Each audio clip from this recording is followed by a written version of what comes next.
Welcome to the Tony Gomez Show, you guys. Thanks a lot for joining me tonight. It's Monday night. What we're looking at, August 3rd. No, excuse me, August. I'm jumping ahead. June 3rd. June 3rd. June 3rd. Hell yeah. And in the house today, let me start right here to my left. Gerald Betty, drums, right? No, guitar. Guitar. Yeah. Hey, okay, great. Dan Pretzer in the house and Richard Guerrero, all three guys from Action Get Action. Guys, thanks for joining me in the studio today. Absolutely. Good to have you. I was hoping you're going to wear that Integrity stuff where you had like the line on your forehead. Yeah. Because when you played at Mulligan's, my buddy and I was like, he looks like one of the creeps from Death Wish 3. And we kept going, they raped her. They raped her. One of the thugs. Yeah, it's like, I thought you said she had a broken arm. And I just remembered that. And I was hoping you're going to, like, I talked to you earlier, I was hoping you're going to have your full makeup, shit. or at least the lines. But I was like, it's okay. Or at least leather pants or something. And well, you couldn't see the leather pants on here anyway. Who knows what I got down here? I'm hearing leather, so I'll take your word for it. I think it's just the chair, man. You better believe it. Guys, thanks for joining me here. Thanks for having us. I know we go way back, especially me and Rich, and then me and you used to work together. And also, I saw you outside of Ray West when you were in Integrity, Ray West storage units, where everyone got their shit stolen. Yes, because the Milans were practicing. We heard this awesome stuff. I look over, there's you and your classic Tony stance. They were like, "Yeah, hey guys, how you doing?" And Fidel had that big old kit with a double bass drum, and Patrick, the drummer, was like, "Hey, play Hot for Teacher." He's like, all right. And he did like, yes, because there's some other pop punk band that was playing there. And they had a double bass kick too. And we demanded Hot for Teacher, and the guy was stumbling, and we just got disgusted and left. But then you guys played Hot for Teacher to the point that these guys are cool. Not only was the music was good, but doing like that. And then we realized we were dealing with professionals. Oh shit! If only we were ever like anything close to that. But shout out to Fidel and all the guys from Integrity. Hell yeah, good times back there. Love that. Love that shirt too. Thank you. What does it say on it? It says Integrity. Oh, interesting. Evil is back, and in the back. Ooh, with pure fucking power. Yes. Reminds me of that Stone Groove shirt. Skull crushing shit. Oh shit. I know what you mean. Yeah. My buddy wore that to high school. He had to always wear a hoodie or something because right. Someone's gonna get pissed off. Yeah, I know. They couldn't handle it. I had a Mother Love Bone shirt that's a half-ass monkey boy, and I had to put tape on the ass part. That was before I got into punk rock. We all went through a Mother Love Bone phase. Yeah, man. You know what? I was thinking about you guys coming over. That's why I kind of pulled this one out of the archive. The old Integrity days were on my mind. I was thinking, golly, I kind of want to bring up some old shit. So we're gonna get up to speed to that here in a little bit. But let's go ahead and get some questions taken care of tonight in tonight's interview. All right.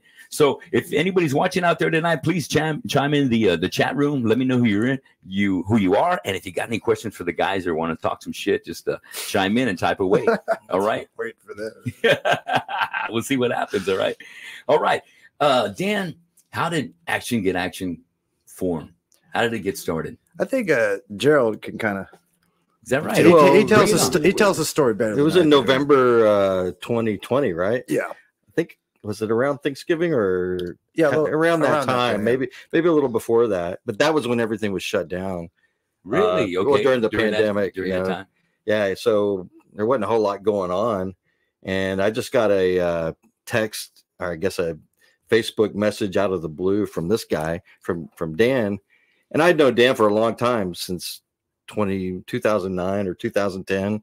Yeah. And but we were friends, acquaintances and stuff, and I'd see him out and about, especially wasted at the bar. And then the thing that always stuck out at me is that he'd always want to talk about something heavy, but he's wasted, right? So he'd want to talk about like the Weimar Republic in the 1920s or something like that. Damn. And he could hold a conversation like that too. About something kind of esoteric and sophisticated.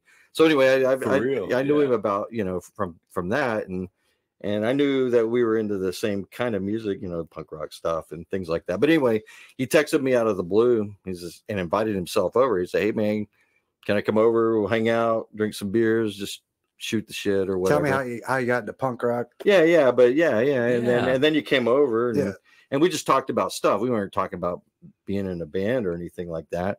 We're just talking about, what music we like, history stuff, I don't know, whatever. Just shooting the shit. Guy shit. Yeah. Right. Girlfriends and all kinds of stuff. So anyway,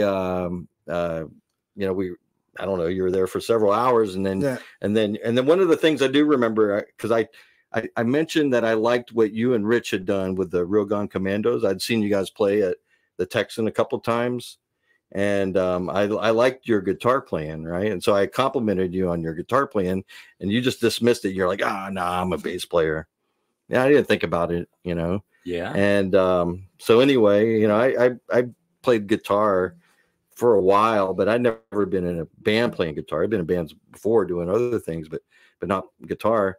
But so you play other instruments? I play the drums a little bit way back in the 80s, All right. Vomit Spots, back in the day. But I'd been playing guitar for quite a while, but you know, not good, but learning. But I had an idea of what I was trying to do. Yeah. So anyway, Dan left, and as soon as he left, I thought, man, we should get a band together. All right. I didn't say anything. I didn't text him that or anything like that. And then he invited himself over again the following week just to do the same thing. Yeah. And then when he walked in the door, the first thing he said was, "We should get a band together." And I'm like, dude, yeah. I thought the exact same thing when you left. Because when I left that day, I was talking to girls day at a time. I was like, he's gonna marry me. And she's like, what? I was like, I want to start a band with that guy. Yeah. I was told like bands are like marriages, you know. And she was like, I don't understand you. I was like, nah, I don't want to start a band with that guy. It's gonna be fucking hilarious. And she's like, all right, whatever. And then like when she picked me, and then I went back over there, and like you said, it was the first thing. All right, we're gonna do this. We need a drummer. Then the second thing you said is like, but we need a drummer. Yeah, that's right. And then I said, I have a drummer, because I had another friend that these guys didn't know that I knew, and I knew from different circles. Yeah. And he was a drummer, and he's a good drummer. And he's out of the blue, right? I mean, just not in the scene at all. He never rocker, yeah. Never been in a band, nothing like never. And you know, he'd only played drums like when he was in junior high or something like that. Okay. But he has this brain that just, you know, takes to that, right? To drumming. But he doesn't even really like music. He just likes playing drums, right? Cool. It was cool. So anyway, but Dan said, we need a drummer. And I was like, well, I got a drummer, right? So anyway, introduced then, and it kind of meshed and went from there. Yeah. All right. What's his name? The drummer. Oh, Jano Andrasic. Yeah. Jano Andrasic. Yeah. Does he still play for you guys? No, he had to like kind of obligations. Yeah. Family, so that was the original lineup. Though. Yeah. And then that's how Rich got into. And it's funny because when we talked about getting a band, I thought about this guy. I was like, yeah, because I worked with Richard before, and it completely just escaped me. I was like, oh yeah, he does play drums, because I was in Real Gone Commandos with him for like a couple of years. I was like, yeah, get with this guy, get with this guy, and then got that guy. And it's funny, and now it's like kind of full circle. It's like waiting in the wings. He was like the #1 draft pick. We had to like, do some, it's just funny how things work out. So I was at their like second rehearsal. I had already asked them to open for my band Columns at the Black Monk for our Thanksgiving show. We're releasing our first album. Yeah, he put pressure on us. That was at the Texan though, right? He goes, you guys need to play. Yes, this was at the Texan. So this was the year before we put out the album. So yeah, it was just a Thanksgiving show, I think it was. Right. And so I went over to the house to see, how they were coming, and I was a little surprised that they couldn't get through like the second song all the way through. Like they got through the first song and it wasn't too bad, but the second song they kept stopping. And I'm like, we're about a month out, guys. Are we going to be ready? Yeah, but I told him, like, that's too soon, man. He's like, no, you got to do this. We're like, all right, because we need deadlines. But fast forward to the show, they knocked it out of the park. Like I went live, and my buddy Luciano, who was living in LA at the time, he was actually watching. He's like, who is that band? And he's seen a ton of bands. Right. So like when Luciano kind of perks up, I'm like, yeah, we're on to something here. Yeah. Because what they were doing, I have not heard that in Corpus. Maybe in Austin, maybe in Houston, and not even exactly like that, but definitely in the same realm, I guess. But what they were doing is really unique to Corpus, and I really appreciated that. Yeah, you're like, I want to be a part of this. Like, hey, give me a second. So so I've seen probably about like, I don't know, at least 10 shows that they've played, and we've done a number of shows together. Columns and Action Get Action. So I've gotten to see them really evolve, and what really impressed me about Action Get Action was they never did the same set twice. They were always adding new material, even if it wasn't ready. They were still, that was kind of how the Krayons were back in the day. We had over 100 songs and most people have only heard 20. You know, and we were so restless. And we had 6 songwriters, so we just kept going. Well, in this band, it's just 2 guys. These guys were like just on fire. Every rehearsal, there's always some new idea, and they just keep rolling with it. Yeah, like our first rehearsal with him, we wrote a song, and then we wrote like what 7 songs. We've practiced with him like 5 times, like because we just don't stop. Like you talked about, like we just get bored. We're not like.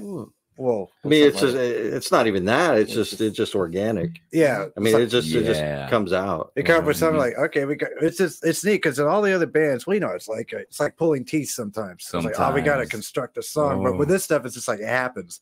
Great. And we have no shortage of song titles or lyrics or ideas. Or you have a huge backlog of stuff like that. I have a huge backlog of guitar riffs. And stuff like that. I mean, it's almost bottomless. Yeah. It's the only problem we have is there's not enough time. Right. But then again, you don't want to be in practice all the time because then you get burnt out. Right. And he's like, I don't want to see these guys ever again. Well, I like what Rich said that the set's always changing. Oh, we have to. And even if they're not ready, you're just throwing them out there. Well, that's the only way a song gets ready. And it gets you can't just sit there and just, ooh, look, you have to get it out there and chisel it. Yeah. You got to get out there and fuck around with it and see how it, get the dynamics right. Because hey, it's art, man. And some of the arranging happens through mistakes. Exactly. Like there was one song where like I stopped, and I wasn't supposed to. You dropped a stick or something. Yeah, and they were like, "Oh, let's do that." You know, do what? So like we incorporate. Break. Yeah, like so the bass is running and it's just Dan, and it kind of builds this tension because when I come back in, it's just like, oh, it's just very explosive. You will make that exact face when you hear it. That's cool. So, it's still evolving. Yeah, that's how you have to be. Otherwise, like, I can't stand when bands come up with like 13 songs and they just sit on it. And they're like, well, no, a lot of bands like, it's like, why don't you write some new stuff? Well, it's like, what do you mean? It's like, I know you can't be busy every single second. Don't you think of something? Just something else got to be coming up, right? Yeah, I know what you mean. What was I had something? I forgot. I don't know, but I mean, even our old songs, we were adding new stuff. Yeah, it's like Bob Dylan says, like songs never finished. Oh, yeah, I like that too. Yeah, but the thing about writing songs, it's not that difficult, and I don't understand why we're bands. I just can't, or they get trapped in a genre, or they have to make the mistakes like, well, it doesn't sound like us. It's like, what kind of excuse is that? It's like, just let it go where it goes, right? That sort of thing. Exactly. I mean, as the years keep going by, our flavors kind of change a little bit, and sometimes our style and our vision for the band will kind of tweak a little bit. Exactly. That's you. Well, we always try to challenge ourselves too to come up with something different, like a different drum beat every time, or like a different type of riff every time, or tempo change, just something that just like, oh, that's difficult. Like we have this motto in the band, like, all right, it sucks now, but once we get it, it's gonna be rad, man. That's what I'm talking about. It's gonna make that face, like, ooh, that face. That's our goal. So we go, ooh. So how long has Rich been playing drums so far with you guys? How many rehearsals? About a month. About a month so far. All right. Yeah. And would you say you've got a whole set ready to roll? We've got much. 13 songs. Yeah. 13. Yeah, pretty much. Yeah, we're ready. And 6 of those are new ones. No kidding. That we just wrote. Yeah. We got 6. All 6 are with Richard? Now keep in mind that I have a previous history as a drummer. I was in the Golden Meanies, Real Gone Commandos with Dan for so I've worked with him before, so we kind of it was going to jive real good. And he and I have worked together for like almost 2 years, almost 3, about 3 years now. So there's that. So it's not as amazing as it sounds.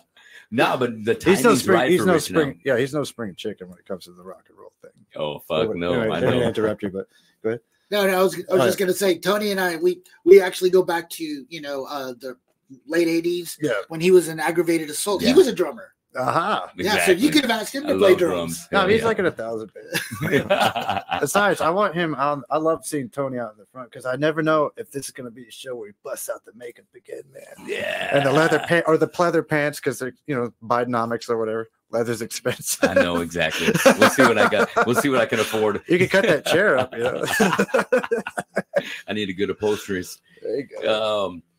Man, I tell you what. Let's get started. Let's move on to my next thing. I want to start with Gerald.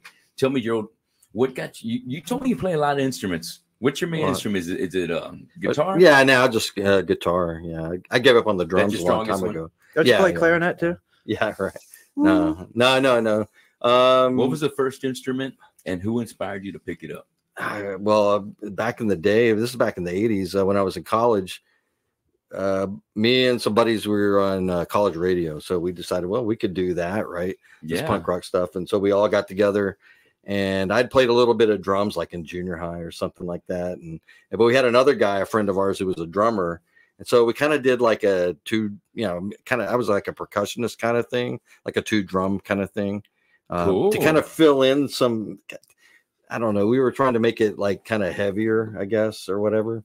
But so I did that. And then after I went to graduate school, then I dropped out of like playing music. Okay. For a little bit, for just like a couple of weeks, I was in a short-lived band in Amarillo when I lived in Amarillo. But I played the drums again then too. But then around the 2000 or so, I picked up a guitar because I always wanted to learn how to play. Yeah. And I just kind of taught myself as much as possible, right? And but I always knew that the way you really learn is you have to play with other people. You can't just sit there and tool around with them. I mean, you can, but it takes a lot longer. Yeah. And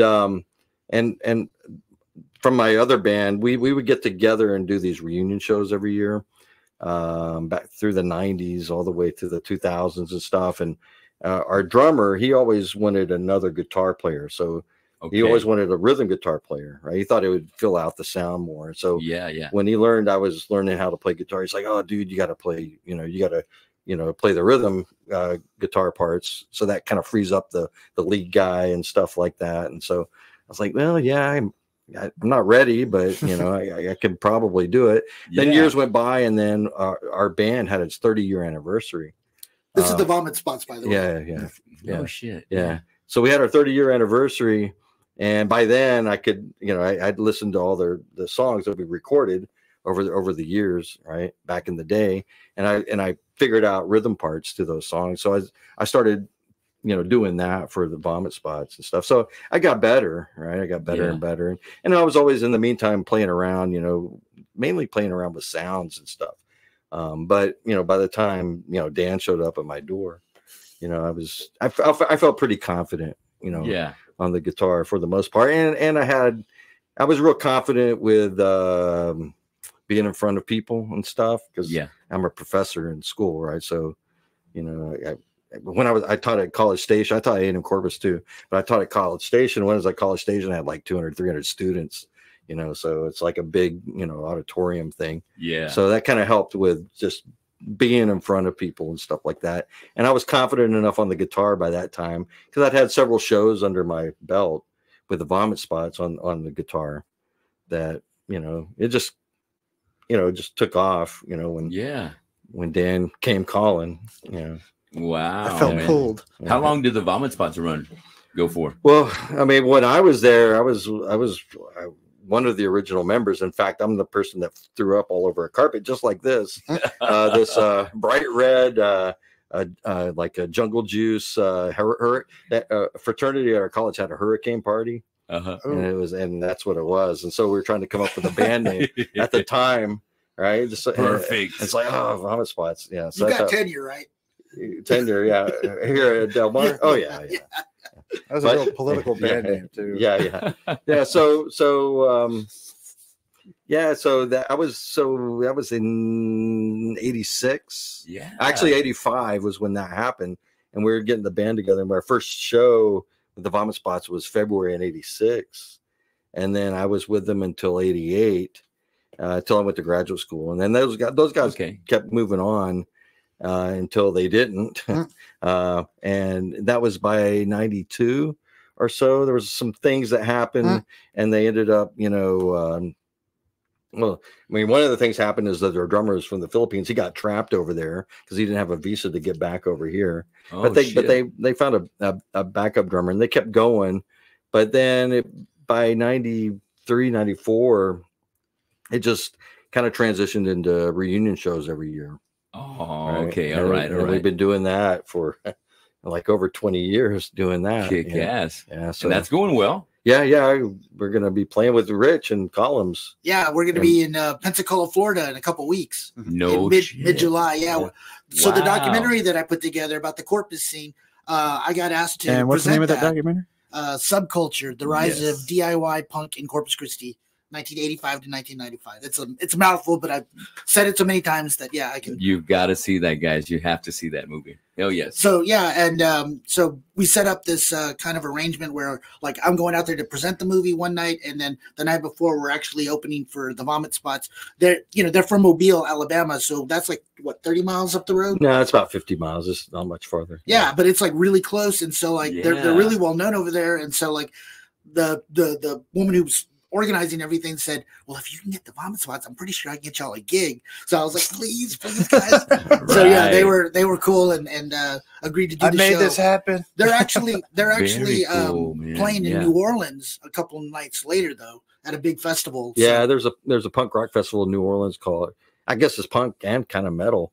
It's called Creepy Fest. I don't know. Creepy Fest. Yeah. Okay. We played there last year. We played there a couple times before that too, because our singer Keith from New Orleans, he has connections. Oh, nice. Friendship connections and stuff like that. So funny side story about the Vomit Spots, like because I roadied for them when they last summer. Yeah, he goes, it's gonna suck, man. It's gonna be horrible. I was like, all right, that's fine, whatever. And then they play. I was like, fucking liar, because they were so good. Like, boom. He goes, this never happens. I promise. I was like, tomorrow's night's gonna suck. I was like, all right. So we go to New Orleans, and once again, boom. I'm like, yes. I was like, that's awesome. Yeah. They actually played Corpus for the first time in 30 years in January. And I got there right because I had sessions at TFC that night. So I was kind of late. I got there halfway through their set, but the part of the set that I heard was really, really good. Like it was super tight. And you would think that they were a touring band instead of a band that just kind of pulled it together for this one show. I was like, you guys use once a year and it sounded this good, but you're like, no, we don't, man. I promise this never happens. I know, right? You don't want to take it for granted, man, right? No, but it is crazy how good it is. We never practice. I mean, you can hear this. I mean, we all live in different places. So. When you got it, you got it. I guess that's right. But they had that great song about Axl Rose that I just fell in love with. They were putting together a set list, and one of the songs was it called Axl? Yeah, it's called. I was like, what's that about? I was like, oh, this is gonna be great. And then like Keith was telling me what it was. I was like, ooh, it's like it was about this Axl Rose, cut your hair, Axl Rose, cut your head, I don't care. Talking about when you Vince Neil would go drive it, I'll bring the wine. I was like, God, that's so amazing because it's still relevant because those guys are back together. Right. And Vince Neil's fat. I was like, yes. The beast is dead, and they're still railing against it. And it's funny because the singer Keith does a perfect Axl Rose impression. He's got a ponytail because he used to have a mohawk, but I guess he can't do it anymore. Yeah, right. But he's just like, oh, Axl Rose. I was like, yes. Looking the whole package. I just love it because it's like because they were there when Guns N' Roses was a problem. And I remember them, but I was too young to do anything about it. But they were of age where they could attack Axl in their own DIY way. Yeah. And so I love that song. The very first time that the Vomit Spots played in Corpus, the Krayons opened up for them over at the Hacienda Warehouse. And what I remember most about that show was the Wham cover that they did. Oh yeah. This must have been before Axl Rose. Careless Whisper. The Careless Whisper, yeah. They do it note perfect too. Yeah, we still do it. Yeah. Nailing it. Yes. So you get two. That's what's so great about that band. One time they're attacking Axl Rose, other time embracing the LGBT community at the same time. It's a whole package. Hell yes. Well, Dan, who inspired you to pick up the bass? Because it has less strings. It was easy. I get it. But I started off playing I got into punk rock like in '94. Like I heard the Ramones, I was like, oh, this is all right, that's fine. And then I heard the Nevermind the Bullocks. I was like, oh, there we go. That was more your taste. Yeah, like this is because I met her at the Burger King. I was like, this doesn't help me. Yeah, the classic outcast kid or whatever, which self-invention, whatever. But my brother had an acoustic guitar. Like, hey, show me how to play, man. I want to be a part of this. Show me a power chord. So I started a band 3 weeks later, but that didn't go anywhere. And then a year or so later, I was talking to my buddy who played guitar. We worked together at Schlotsky's. His name's Mike Zamora, and he's like, yeah, I want to get. I play guitar. I was like, all right, cool. I was like, okay, I got to get some equipment. So I went down to Sound Vibes. And I bought a bass and an amp for like $400. Wrote a check, and I asked the guys, like, "Is it gonna be allowed us to play shows?" There's a guy who sadly passed away. What was his name? The German guy. Oh, Chip. Yeah. Yes. He was like, "Well, first of all, you have the guy screaming, and then you have the drums which have no volume, and then it just kept going off." And I was like, "I'm in a jazz band." He goes, "Oh yeah, you'll be fine." Yeah, there you go. And then I just went home, and my buddy taught me how to play the bass line from from the Misfits.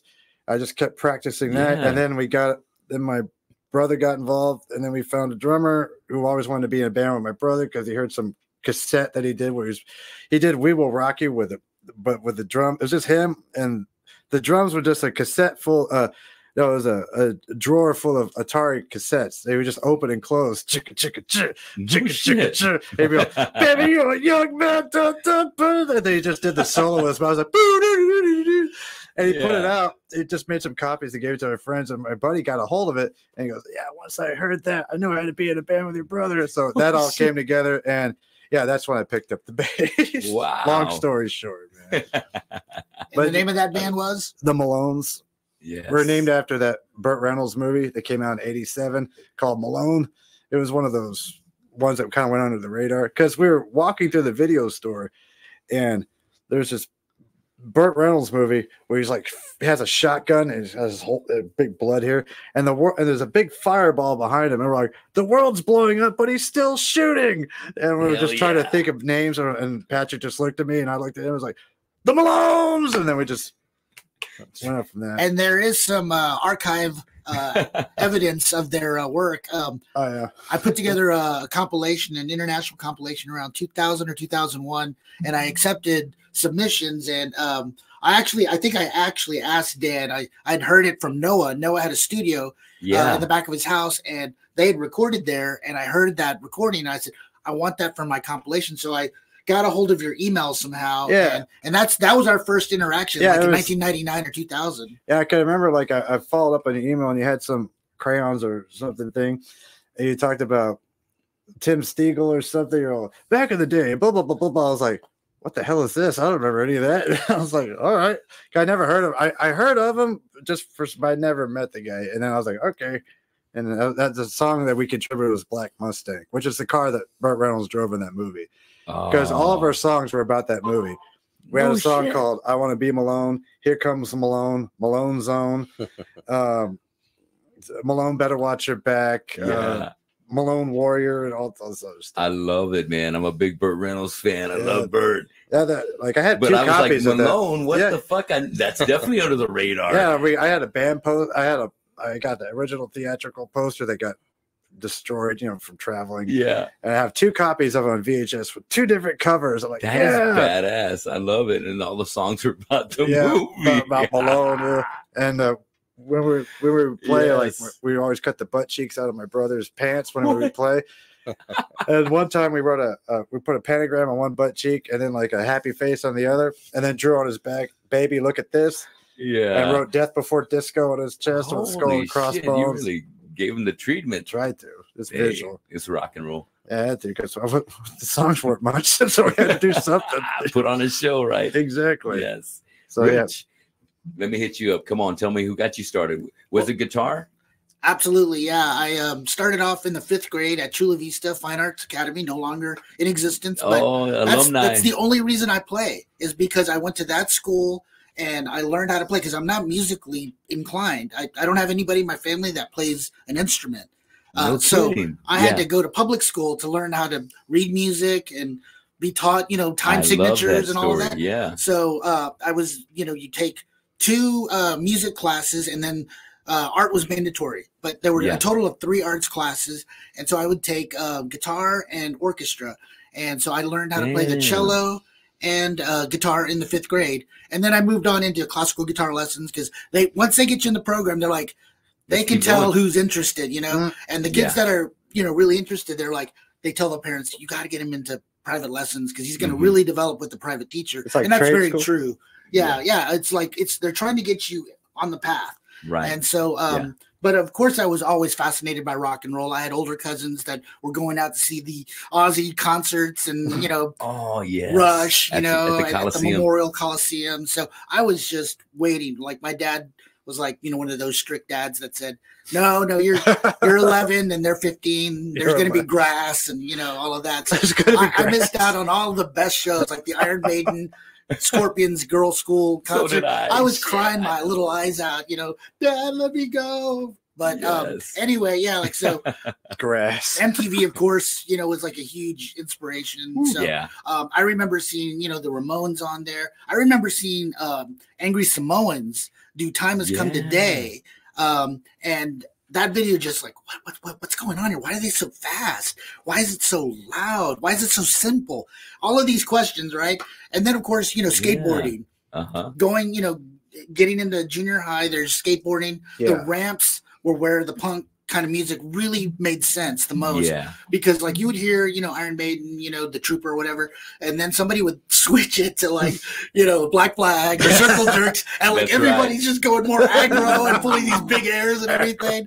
Now we're talking, so that was, for me, that's where it all clicked. It was a very visual kind of moment. And then, you know, like, I started connecting with people around town who were into it. But, of course, our scene was really disorganized. I mean, I wouldn't even call it a scene. It was just people that were into the music. And then different schools. Different schools. Yeah, like I went to King, and then I knew some guys from Ray, and then of course, you know, the pure hate, brutal poverty guys over at Carroll. Right. Yeah. Exactly. So like you had all of these. You know, I went to school with. You had like at Miller, you had like the guys from Hypnotic State of Brewish. Yeah, exactly. Cryonics. Yeah. Ray was like Syntegrity, Subversion, Annihilator. You know, definitely. It was amazing. Like, you know, every school had their like little circle of bands, and they were competitive within that small circle. Absolutely. Even, you know what I mean? It's like they didn't even know about the bands across town because it was just like, no, we're gonna be better than Poetic Noise, you know, King. You know, like, that was our whole. I went to the Bluff, so I don't know. Maybe you guys can tell me what bands came out of the Bluff, because the only bands I know that came out of the Bluff was like Skinny and Loser. No, not Loser, but Skinny. That was the only band, my friend's band. But that was like in '94. So, do you guys remember any bands that came from Flower Bluff? I don't really know. I can't say so. Not a punk band. I mean, was there like the? It must have been a metal band or something. Guns N' Roses band that Mike Schweikert was in. That name sounds familiar. But Jimmy Smithwick, I think, was in the band. Okay. We were talking about them the other. Okay. Well, it's before the Really Rottens, right? Yeah, but way before that. This was like 1990. Dead Man's Hand. So they came from the Bluff. I want to say that they were at least one guy. Somebody had came from the Bluff. Okay. Bluff residents. Yeah, the Bluff was just bereft of nothing. I guess it was. No, there were people. I know there's people, but like as far as like what you guys were into, I guess that never really. Of course, you have to go across the bridge. I think it's, you know, you can kind of look at it almost like in volumes and population. You know what I mean? Yeah. The Bluff had, you know, a smaller population. Corpus, you know, being still a little big town. Yeah. We had about 6 to 8 That bands. makes sense. Yeah. You know what I mean? But I remember Dead Man's Hand. Yes, I think Henry Flores might have even been. Yeah, he's in there. Yeah. Right. Yeah. I saw a video. He has his shirt off. I was like, yeah, that's Henry. Well, each area has its time, right? Yeah, that makes sense. Because like in the '90s, I really feel like that was the time that the Bluff came about with Four Man March. Yeah, Four Man March. Yeah, that is like one of my favorite bands from Corpus, and then Cal Allen. With all of the bands that came out of it. That's Northwest, Corpus Christi, Golden Age, and the band that they were in before that. Yeah, it seems like after about 95, 96, that's when the Bluff and Cal Allen came into it. Because I guess the other stuff filtered out. Because we started going to shows. I know a lot of my friends started going to shows in 94. So that would explain why these bands started happening after that. Well, the other bands, like the older bands, just, we kind of moved on and everything. But Brutal Poverty kept it real the entire time. Like they just remained just doing their thing. They were doing their thing from like 86 to 2000? Yeah. Maybe even after that. I mean, they just never stopped. Yeah, I remember the Malones played a show at Zeros, and one of the Brutal Poverty guys like, hey, we want to do a show with you. I was like, okay, we'll get I got one of their phone numbers. And I remember seeing one of the guys from Brutal Poverty. EJs or whatever it was, Backdrafts. It kept changing names. Yeah. And I was talking to him, and then like I was just kind of looking in the guy's direction, like, hey, don't be staring at her ass. But he was just joking. And I talked to one of my friends, like, yeah, I met one of the guys from Brutal Pop. I was like, oh, you gotta beware of those old schoolers don't like it when you just stare or something. I was like, what the fuck is wrong with you? I was like, shut the fuck up. That guy's what, 20? Oh no. It's like, I'm 16. What the it's like, shut the fuck up, dude. Yeah. I saw him walking in the bluff the other day. He's all fat with a backpack. I was like, oh, what's up, Mr. Scene? I got a car. Beep, beep. Need you ride? Can't help you. Yeah. Hey, but thank goodness Brutal Poverty is back. Yep. Man, they are jamming. Yeah, absolutely. Yeah. Yeah, I got him a show down in the valley. They'll be playing at the Hop Shop June 15th, if you guys happen to be in Very cool. Yeah, weekend after next. Mm-hmm. Are you guys going to be there with them? Nah, we were supposed to, but we got lineup problems. Okay. But I said, like, well, I told the guys, like, well, we can't make it, but they can still make it because we were supposed to go together. Yeah. Okay. So my debut will be on June 29th. June 29th. At Black Mark Tavern. We are playing with Hickoids from Austin. Okay. They are like a legendary cowpunk band. 40 years, apparently. That's what it says. From like the 80s. Like, so right after the time of the big boys, like maybe like 85, 86 around. I think that's when they got started, but they've been around forever. I was in a band in San Marcos when I was going to college called Third Leg, and we were supposed to open for them in San Marcos, but something happened and we got bumped from the bill. So we had our own audience. So we said, you know what, we're just going back to the house and we're just going to get a keg. And we brought the crowd with us. With your own show. Yeah. We had like 100 people at the house because, you know, we paid for a keg, you know, who doesn't want free beer? Like, we're going to bring, like I said, we brought a keg, but we figured we couldn't fit it in here. I don't know if you wanted to mic it or. So I'm excited about finally getting to see the Hickoids after all this time because we went back to the house and I never got to see them play. That's going to be very cool. Hell yeah! Yeah, we're trying to get a show June 28th somewhere like out of town. So if anybody has any links, I've sent some feelers out because I really want our first show with Richard Action 2.0 as I call it. Yeah. To play out of town. That way, if it sucks, nobody we know will see it. Hey, of course, nobody we know will see us here too, so it's awesome. Win-win either way. His total argument is flawed because this is the age of social media. It's like people want to see train wrecks, and they're gonna go live with it. That's true. If a band self-destructs on stage, it's usually Facebook Live. You know. Well, I didn't go to music school, so I mean, you with your degree and stuff. So one of the things that I really enjoy about their sound, you know, even before I ever joined, was like they were really going for the latter period of Black Flag, you know, like when they kind of discovered or decided to be like St. Vitus and they slowed down and sludged out and really just kind of like pounded the beat really hard, you know. And you're talking about like maybe like the Black Coffee kind of style. Yeah, like post My War. Yeah, My War. And anything with groove that gets the chicks dancing, because chicks can dance to heavy music without being all, because you can get girls to dance without being all, hey, it's like Modern Man and kind of good stuff. Modern Man, exactly. Or and that's just a swinging man, yes, that type of stuff. Little off time, little dancing. Yeah, that's just a starting point, because a lot of their other ideas are, you know, they use a lot of like really different time signatures. So like it's more I would say 90s style in the way that I play. Like there are bands like Unwound and a band from Canada that nobody knows about, but they should. They're called Shotmaker, and I really love that band. Yeah, I showed remember I showed Gerald some Shotmaker stuff because they had those nice little changes. Yeah, it was like what you said. So like good ideas right there. So I was just definitely kind of picking up on what they were putting down and kind of like taking these, you know, kind of obscure kind of influences. Well, now Unwound just did like a world tour. Like last year I was in LA and I got to see them play, and they went all the way. I think they went to Europe even. So they got back together, and they, you know, sometimes getting the band back together pays off very handsomely, you know. Right. So it was very cool to see them. Yeah.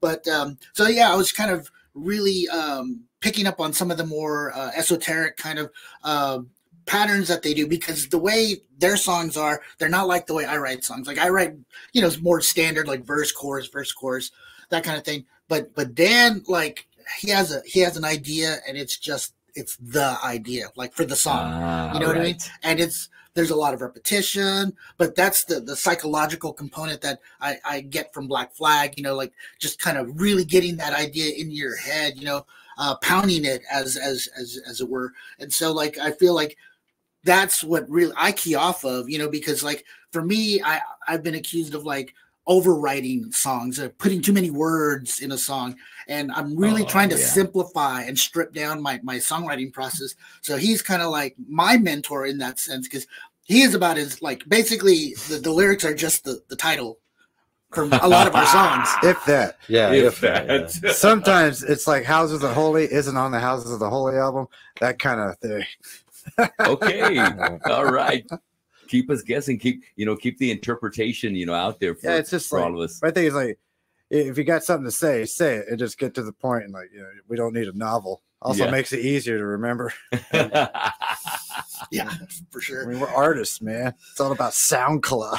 Hey, I get it. I definitely get it. There's one song that I think most people will probably remember if they've seen him play. It's a song called Effin' Art, Man. And it's where they tell a story about like. No, that's not the one. Oh no, Sleeveless Concert Tee, right? Yeah, that's the one. And they each tell a story. Like the first verse is Dan telling his story, and then Gerald tells his story on the second verse about like some really kind of I guess you guys tell. Are you guys doing just as much vocals?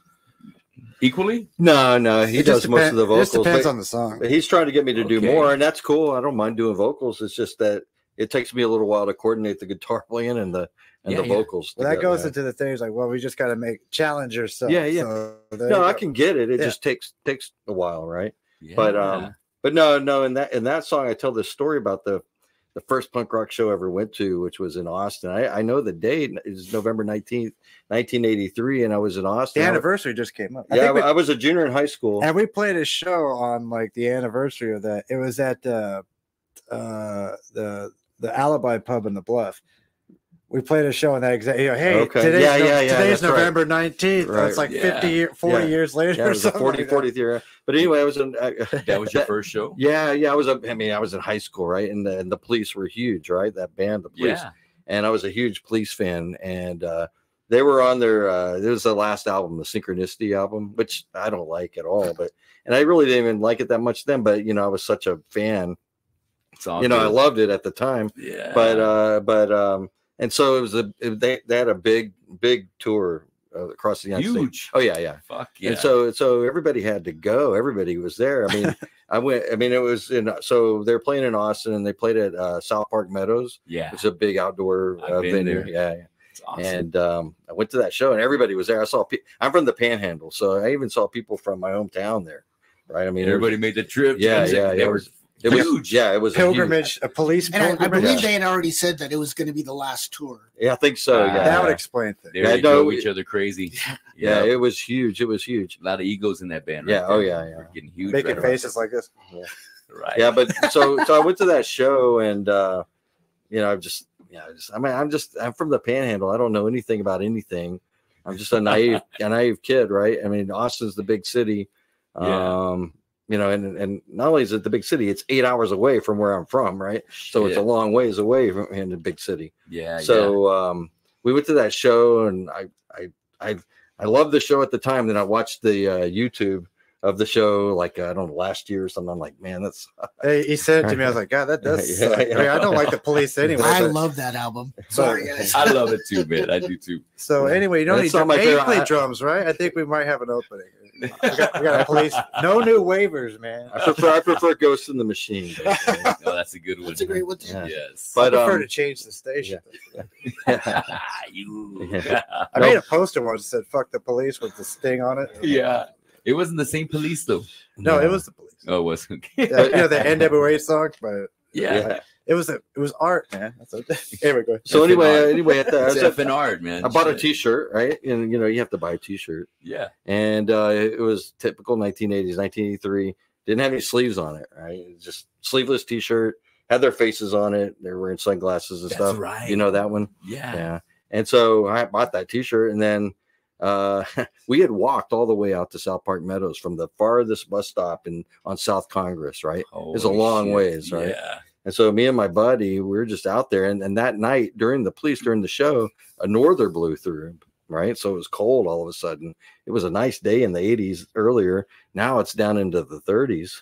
Damn. And we're just wearing shorts, and I have a polo shirt on, but I bought this t-shirt, so I put it on over because it's cold. And we were trying to walk our way back towards Austin, and this couple picked us up, right? Hey, y'all need a ride because it's cold. And they said, where do you want to go? Well, we didn't know where to go. We just said 6th Street. Yeah. So we went to 6th Street, and they dumped us off. Adios, see you later. And so they dumped us off. We were walking around 6th Street, and lo and behold, we run into this guy that was from San Antonio that we had met in Amarillo the previous summer. Yeah. And we're like, whoa, he's like, hey, so he's like, hey, come with me. Let's go get some beer. And so we drove to an HEB somewhere near there.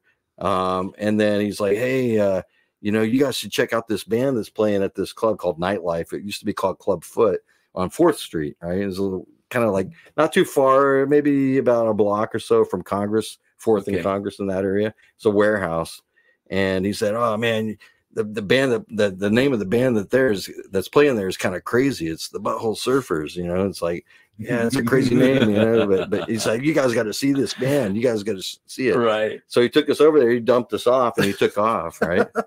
So here I am in my polo shirt with a police shirt on, just from this big tour. Right. There's all these punks standing out in the front of the bar. And back then the drinking age was 18, and I was about to turn 18 the following week. But so there's all these punks hanging out, and I remember I looked at one. He was skinhead, but he wasn't a skinhead. He just didn't, the punk rock. He didn't have hair. Yeah. The punk rock ethos back then was you just shaved your head, right? And I remember looking at his shirt, and on his shirt he had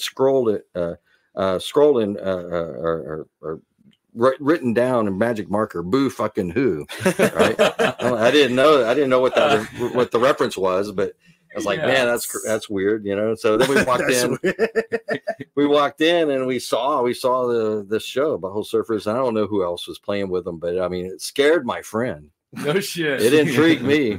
He was scared. He was shocked, and it intrigued me. And I'm like, wow, this is crazy, but it's fun, right? And it's good. I liked it, right? And so that's how I kind of got into it. But that's the story I tell in the song. That's verse 2.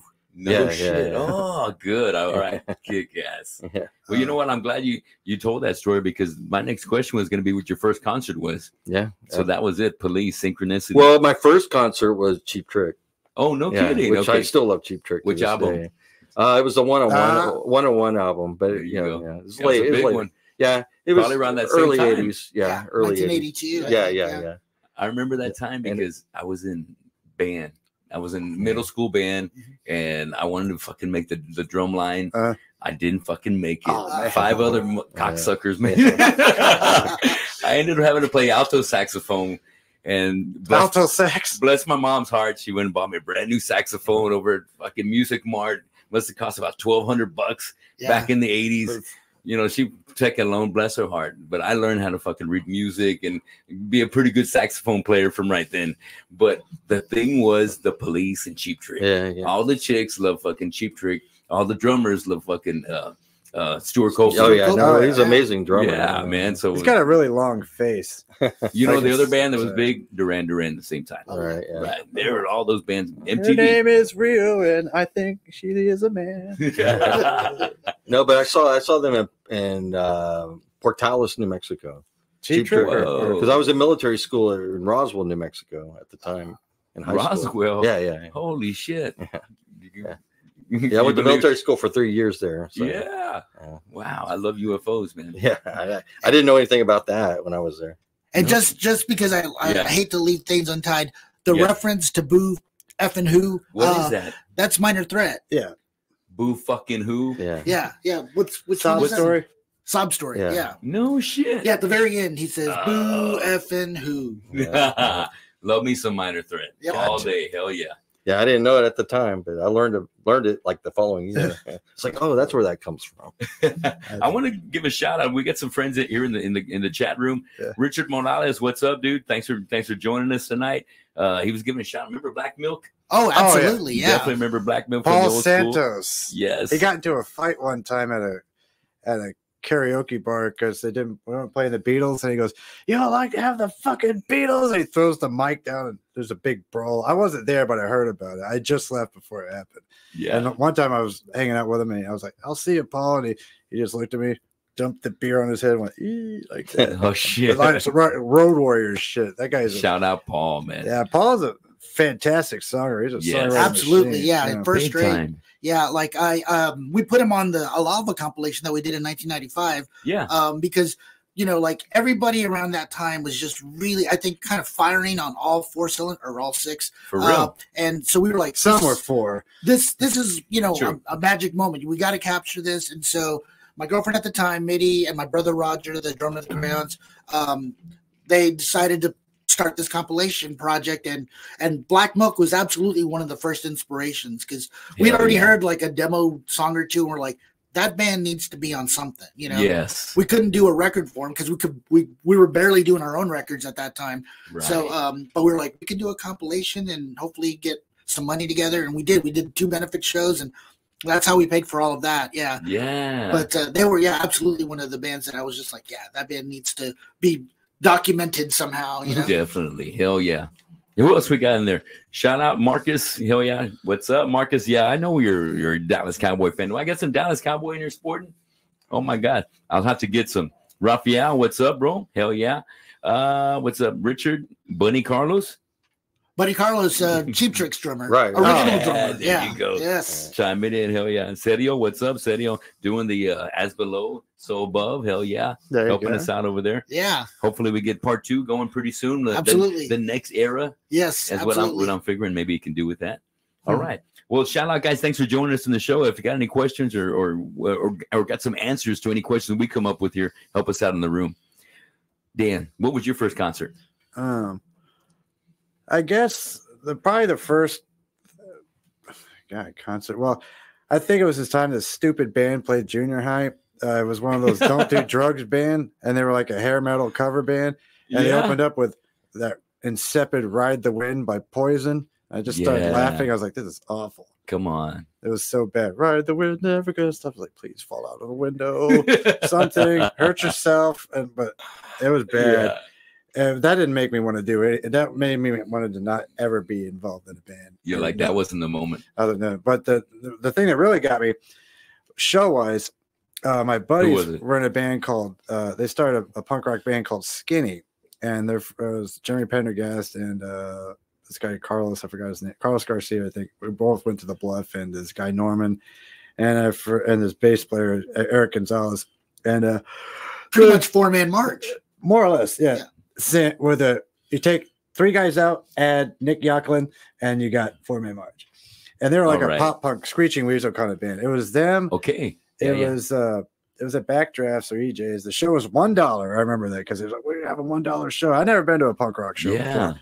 And it was Loser were headlining, Skinny, and Cause for Alarm. Shit. And Tommy Price was in Cause for Alarm. I forgot the rest, but I remember this one song they played. Welcome, my friends, to the next world. The guy was doing that kind of thing. Yeah. And then Skinny went up and took care of it. And then Loser played, and they just blew my mind. I was like, whoa, something snapped. I was like, this is so good. And everybody pogoed. So I pogoed, and someone hit me here, and I chipped a tooth. And then I was like, my ears were ringing for like days, but I was like, man, that was so exciting. That was I was like, man, I want to be a part of that, but I don't think I can. But then like later on, like another story I told I would consider that my first show, because everything else either I don't remember or it didn't count. But I do remember that stupid band because like, hey man, don't do drugs. I was like, shut up. You make me want to do drugs, like that South Park thing. I gotta smoke cigarettes now. Don't tell me what to do. Like I didn't want to be like them. Yeah, right. So if I do drugs, I will not be like them. That's it. Because they suck so bad. Then they did Jailhouse Rock. It was awful. No, they did Hound Dog, and people were doing the twist. I'm like, ah! Oh, they butchered. Yeah, they were butchered at birth. Yeah, butchered just like Cannibal right there. Hell yeah. Well, Rich, tell me about your first concert. So the first rock concert that I went to was Rat and Bon Jovi at the Memorial Coliseum. I think it was Bon Jovi's second album. Yeah. And Rat's third album. Or maybe Invasion of Your Privacy. Yeah, Invasion of Your Privacy. Yes. I think that's. I went to that one too. Yeah. Yes. And but I mean, previously or prior to that, I should say, I'd seen bands at Bayfest. Like who? Well, back then they were all like cover bands, so I was like, like a little kid, and my parents would drag me out there and I'd see this band play and I would hear the one song that I knew, like Fog Hat or whatever cover. Oh, yeah. You know what I mean? It's like, and I would just sit there and just like riveted because these guys are actually playing, but then also, growing up in Corpus Christi, quinceañeras, they would hire dance bands, so Tejano bands. Yeah. So I'm pretty sure I saw like, Mas or La Mafia or whoever, like as a little guy, and not knowing anything about that life, just thinking it's just like these guys are my uncle's friends or something, right? Yeah. I didn't know that they were like, from Houston or like Little Joe La Familia, like up in Waco or whatever. Yes. I had no clue. My uncle's friends. Right. But that's my Tio. Somewhere down the line. Right? I was impressed that they could get people out there on the dance floor moving the way they did. But otherwise, I was more impressed with like the Bayfest cover bands just because like, they were rocking, and that's what I wanted. I was like, and we had no idea they might have lived in the same neighborhood as us or down the street. Exactly. Yeah.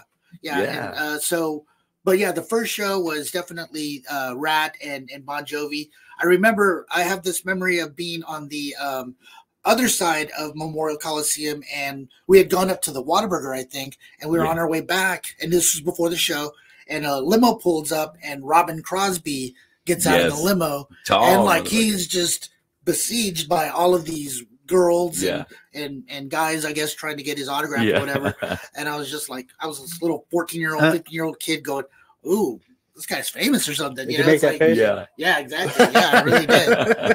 But the 15-year-old me did that face. Yeah. So small. Yeah. Oh, less wrinkles. Love it, man.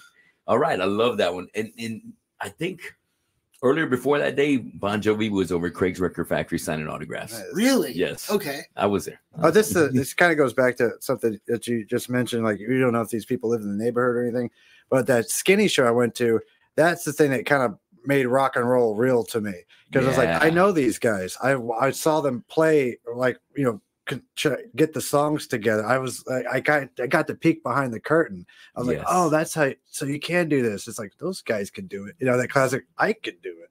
So I just wanted to throw that in there but it was. Yeah. My conversion happened in '86. I saw Metallica play at the Memorial Coliseum right before Cliff passed away. Master of Puppets. Yeah, Master of Puppets tour with the gods. And I had this major league expectation, like I was thinking this was going to be like an incredibly scary show, like the way Slayer would have been. Okay. Yeah, just because my first introduction to Metallica was Fight Fire with Fire. Oh yeah. And I didn't own any of their fucking stuff. Aggressive right there. Yeah. So I thought everything that they did was like that. And then, that album came out and all my friends were going. So this was more of a social thing for me. But the gods really did not set up the show too well, in my opinion. Absolutely not. And then, they come on and they're a lot like, Rat, basically they're, kind of playing to the crowd like the way a normal rock band would. Yeah. And I was just like, I'm looking for something a little more intense, a little more street oriented. And, the next thing that I remember is that I picked up a Spin magazine with Henry Rollins talking about Black Flag's tour, and it was basically the material that he used for Get in the Van. He was talking about traveling all over the country, and going to 7-Eleven with like a quarter and buying like a whatchamacallit, and that was dinner. Yeah. And for whatever reason, that just spoke to me as like, that's paying your dues, For real. And then going to Europe and they played England and they were like, they were supposed to like open for Chelsea, this English band, but they ended up somehow getting the headlining slot. And so Chelsea was mad at them. Yeah. So like Chelsea stirred up the crowd. So like the guys in the crowd were spitting at Black Flag. Damn. Ian MacKaye was on that tour with Black Flag, and he punched a guy who spit on him. Like he was like guarding the stage apparently, and like he punched the guy, in the nose, and the crowd took 2 steps back. Yeah. And this is the story that Rollins tells in this. So I'm just like riveted. This is just like better than anything that I'd ever seen up to this point. After you read something like that, and you see James Hetfield going, jump in the fire. You're like, I don't believe you. No, this was after that. So, well, whatever. So I'm building like to the point where I actually like get into that because I'm still in the orchestra. I'm still doing, all of these other things. And then I'm in this metal band called Intrent in the summer of '86, playing with David Nuss. But it was Christian metal. They kind of left the Christian part out of it when they asked me to join. And I didn't know until we were recording this demo. You're supposed to pray in private. We were recording this demo at Gary Beck's studio, and I start hearing the lyrics, and it's all this rapture, stuff, and I'm like, what did I get myself into? And then next thing I know, Anchor Watt is in David's room, and we were ostensibly like auditioning for an opening slot. But what ended up happening was they were looking at David.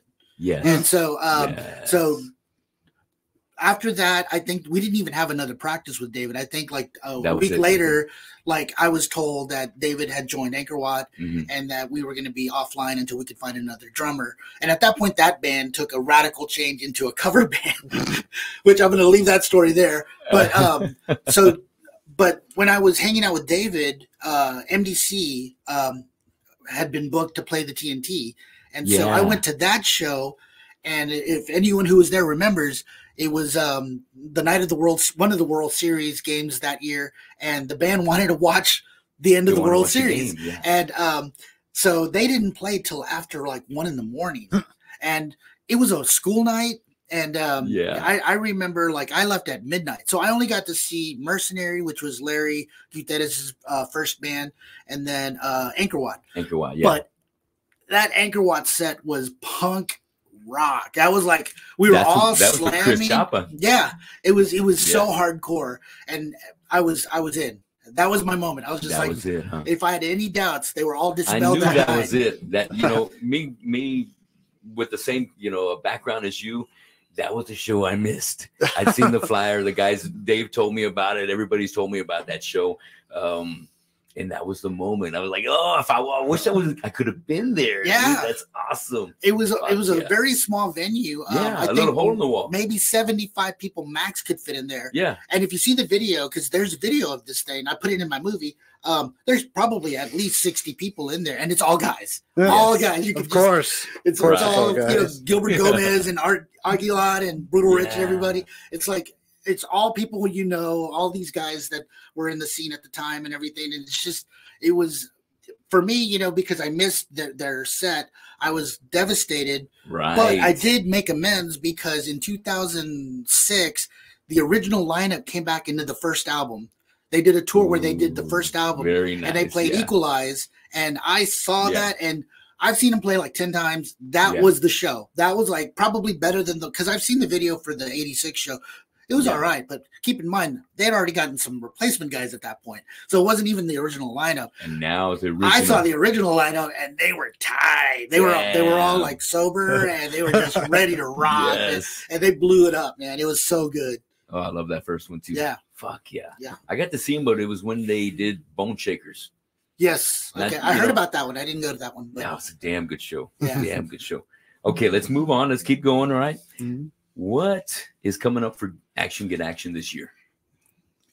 June 29th at Black Monk Tavern. That's about it. All right. Well, I know we talked about 6 new songs already with Rich.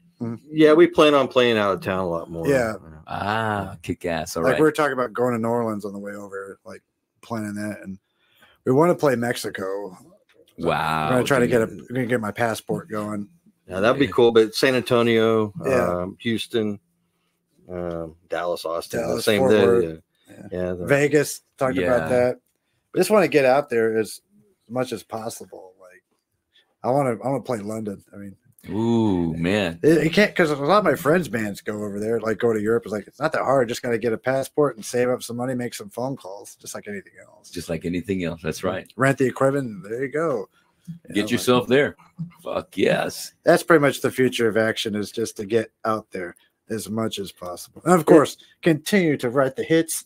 My goal is to record. Yeah. That's my goal, because like from that first show that we did together, I've been asking them, my brother and I, we run TFC. I said, let me put out your album. You know, I was that sold. Yes. And I was willing to pay for it myself, like put it on my card and just let's go, let's do this. But they are DIY to a fault. Like they said, thanks, man, but we're going to do it ourselves. We're going to record it ourselves. We're going to put it out ourselves. This is going to be our thing. Yeah. And I said, okay, I'll back off. I want to have, 10 copies as soon as it comes out, Oh, yeah. And I'm still waiting on my 10 copies. Oh yeah. Well, now you're in the band, so well, now I'm going to be playing, hearing my drumming. Yeah. So yeah. So there you go. But yeah, that was the other thing. Definitely want to put out a record. Like I've never been in a band that actually put out anything on vinyl. I know what you mean. That's like T-shirts and stickers. Yeah, who has it? But we want that. But just to document it. Yeah. Like, hey, look at you that. Gotta have it. Tony, I think all of your stuff should be put out, even on just 7-inch format. Like if there's like just maybe a couple of songs, like. Just all of your stuff is fantastic. I got some pretty. I don't understand why that hasn't happened yet. You should just put out 7-inch just talking. I know people would buy it. Like I think my problem is I've been in a good handful of great bands, but I've been the one that's kind of kept everything together. Oh yeah. But also been the guy that's always kept a day job and had kids, and that was the one thing that I didn't put under my belt was getting the band to that next level. Getting that part. But nobody else in the other band picked up the slack. Oh yeah. You know what You're I mean? the only guy. And you're like, I got all this. And I already had my hands full with booking gigs and stuff like that with the bands and things like that. And nobody else would step up, is what you're saying? Yeah, but I mean it always falls back on yourself. Yeah, that's true. You don't blame anybody if you really need to do it, you got to do it on your own. That's a good point, yeah. And but it'd be nice every once in a while. It'd be nice every once. Okay, at least open the door. But I appreciate you mentioning that, Rich. Yeah. I've got stuff with Integrity, Killamora, Screwface. The way it works, with record labels, it's like it's all about marketing, right? And so we've kind of built this punk rock label, for better for worse, for TFC. And if we were to do a record with say Killamora, like do an archive thing, we wouldn't know how to market because we don't know a lot of the contacts in the business. So we'd have to start from ground zero on that. So it would be better to get like a label that's already working and active and can get that out to the stores and to all of the podcasts and everything that could really help build it a lot faster than we ever could. That's a great idea. One thing that I've got going on is my guys in Annihilator. So I recorded 7 songs with them. We're going to be putting out a record hopefully by the end of the year. And maybe going through the record company that we're doing, which is Extreme Records, maybe if they like what they hear. Yeah. I'll talk to them. We'll see if we can go to the next level. I would definitely ask. Yeah. Thanks for the interest. That's awesome, man. Thank you. Thank you. But there's nothing like hearing your music out there. Oh, nothing. You know what I mean? And I want to hear your music too out there. You know what I mean? So Rich is going to make it happen. I think it's like when you record your first practice. And then like back in the day with a boombox and you play it back and you keep playing it over. It's like, wow, I was a part of that. But it's only like 5 or 6 minutes because that's all you have. But you keep playing and bumming your friends on. Will you stop playing? It's like, that's me. You understand? Oh, it's so good. It's like smelling your own fart, It's like, it's so good. Oh. And also it's good torture material. Like he has my records and like he'll play my record over and over and his girlfriend will just stop playing that record. I was like, but it's so good already. I'll explain the stories behind the songs, but see, I know this guy. Yeah. I know how he thinks. See, this one's about this, and this one's like, that's fantastic. I told him, no, but I didn't. Every time I tell a story, I add something different. I don't give you the full thing. It's like episodic. In this episode, I'm gonna tell you this part of this. Just wait till we get to side 2. It's all art, man. I got something else for you guys. Starting with you, Gerald. Tell me, what would be your dream fest? Give me 3 or 4 bands that you'd love to open up for, even if they're not together anymore. I don't know. That's a good question. I don't know. You want me to go? Yeah, go for it. All right, so Unwound, because I do think we bear a striking resemblance to them. Guided by Voices, because Gerald and I are both, we're all huge fans of that band. And even though we're not exactly doing what they do, I think they could appreciate what we're up to. And then Black Flag with Rollins, of course. Rollins, yes. Doing the Rollin era. 84 to 86 material. But the Guided by Voices thing would be it'd just be cool to hang out with Bob. Yeah, exactly. Guy's written 10,000 songs. Yeah, I would over 100 love to hang out with Bob fucking Pollard. Yeah, Bob. That'd be just pound beers with him. Be like, oh man, yes, that would be killer. Well, who's ready next?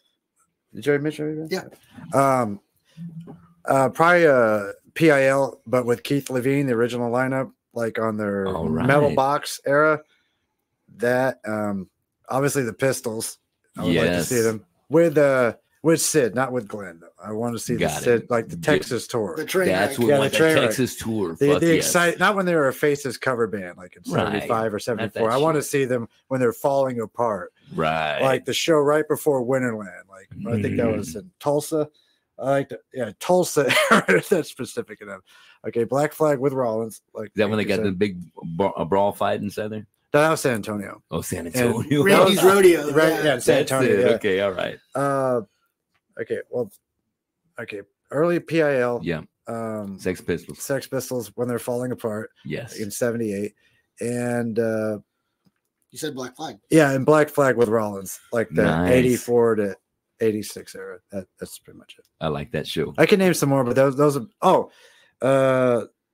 who else? Oh, yeah. Big Black. These guys. Yeah. Or anything Steve Albini. Yeah. Shellac. Okay. Shellac would be good. Rape nice. Man. Rape Man. Yeah, anything Albini. Yeah. I still can't think of anything. I mean, all right. It's just that I would rather watch them and that, than be worried about playing with a band like that or something like. Well, if you open, then you're all done. But I mean, in addition to the Police and the Butthole Surfers, he's seen Gerald's seen the Replacements, and Husker Du, just all of these Scratch now legends, all these pioneer bands, Yep. Jesus Lizard. I've seen that's another band. For sure. Oh, yeah. I just want to hang out with David. Yeah, I just want to hang out with the Jesus Lizard. Just all four of those guys seem hilarious. Sure. I don't know, man. Maybe like Led Zeppelin or something like that. Because it'd just be such a huge thing. Yeah, that'd be kind of cool. Yeah. Well, what era? Led Can you Zeppelin? Imagine? Yeah, like early Zeppelin. When they were still the New Yardbirds, and they put out like 2 albums in 1 year or something. That's the beginning, I think. Love it. Well, let me ask you the next question, Gerald. Give me at least one show that is just unforgettable from the 80s. Ooh, there's a lot. That's what I mean. The Replacement show. I know you were busy. The Replacement show I saw in Pensacola, Florida in 1985, I think is. I think that was for their Let It Be album. I mean, that blew me away. The Black Flag at the same bar in Pensacola, Florida, that was 85 also. Oh, shit. That was on the In My Head tour. That one blew me away. Well, because I mean, back then I didn't like that album. I just because it's not the kind of the hardcore Black Flag. That's the one that still had like drinking and driving. Yeah. That's a great album though. But at the time, I didn't like it. I didn't appreciate it. Right. I wasn't mature enough to appreciate it.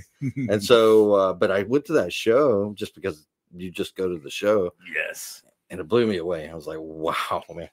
That was totally blew me away. But believe it or not, also like a show like that you don't expect. Like for example, I saw the Psychedelic Furs in 1984.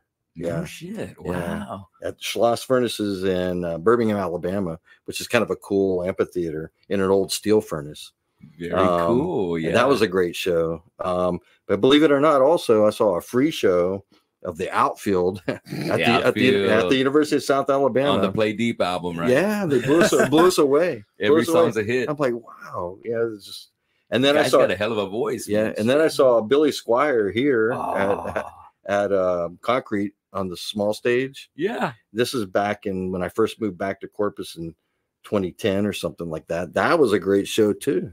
I mean, love Billy Squier. Yeah, and every song was a hit. I'm like, wow, I forgot. Wow, that's a hit. That's a hit. That's a hit. I mean, it's stuff like that. I love stuff like that just kind of comes out of left field. That you don't expect. You just go because that's like what you're supposed to do is go, or you just go because it's free or something like that. Yeah, it's like wow. But I mean, there's been a lot. I saw Jesus Lizard. The first time I saw them in New Orleans, that blew me away. Then I saw them again in Arizona when I was at graduate school. That blew me away. I saw the Minutemen. Cool. The first time I saw them, and that was at Tulane University, that blew me away. A lot of stuff. A lot of our forefathers. Yeah, you know what I mean? Yes, golly. By the Ground Zero band. Husker Du. Yes, that's what I want to go for. The Ground Zero bands. Yeah. So what do you think? You got some unforgettable shows that you got to probably give some shout outs to? It sounds like I'm tooting my own horn here, but probably one of the one show that I thought was just wow was when the first Malone show we opened up for the Unabombers. It used to be the Cleavers. And some of the Unabombers went on to be in the Mersey Devils. I think about that show when I saw the Unabombers, because I remember I saw the Cleavers, but I was distracted at the time. But this time I was really hyped up that I'll get to open up for this band that the members who whatever. And I was watching them and they were just so amazing. I was like, it was the first show and they did not disappoint. They were sloppy, they were loud, they were violent sounding, but they're really funny guys. And I had to borrow their bass amp because I broke mine. I put my bass amp in the trunk and I closed it, but it made the slot go down or like the jack disappear there. I was like, but I didn't realize that you could just unscrew it and just put it back in. I was like, oh, we're fucked. Yeah. But he let me borrow it. And I just remember watching them. It's like, wow, these guys have toured. They're friendly. They're fucking just nuts. It's like this is in August of 96. But you talk a lot about that AC/DC show you saw. Oh, yeah, that was a good one too. Stiff Upper Lip. No kidding. It was at Alamo Dome. I had to sit through Slash's snake pit, and Slash was fat, and he had his hat. And the singer came out, and and he goes, "Hey, man, we got fucked up right last night. Did we Slash? Yeah, did we?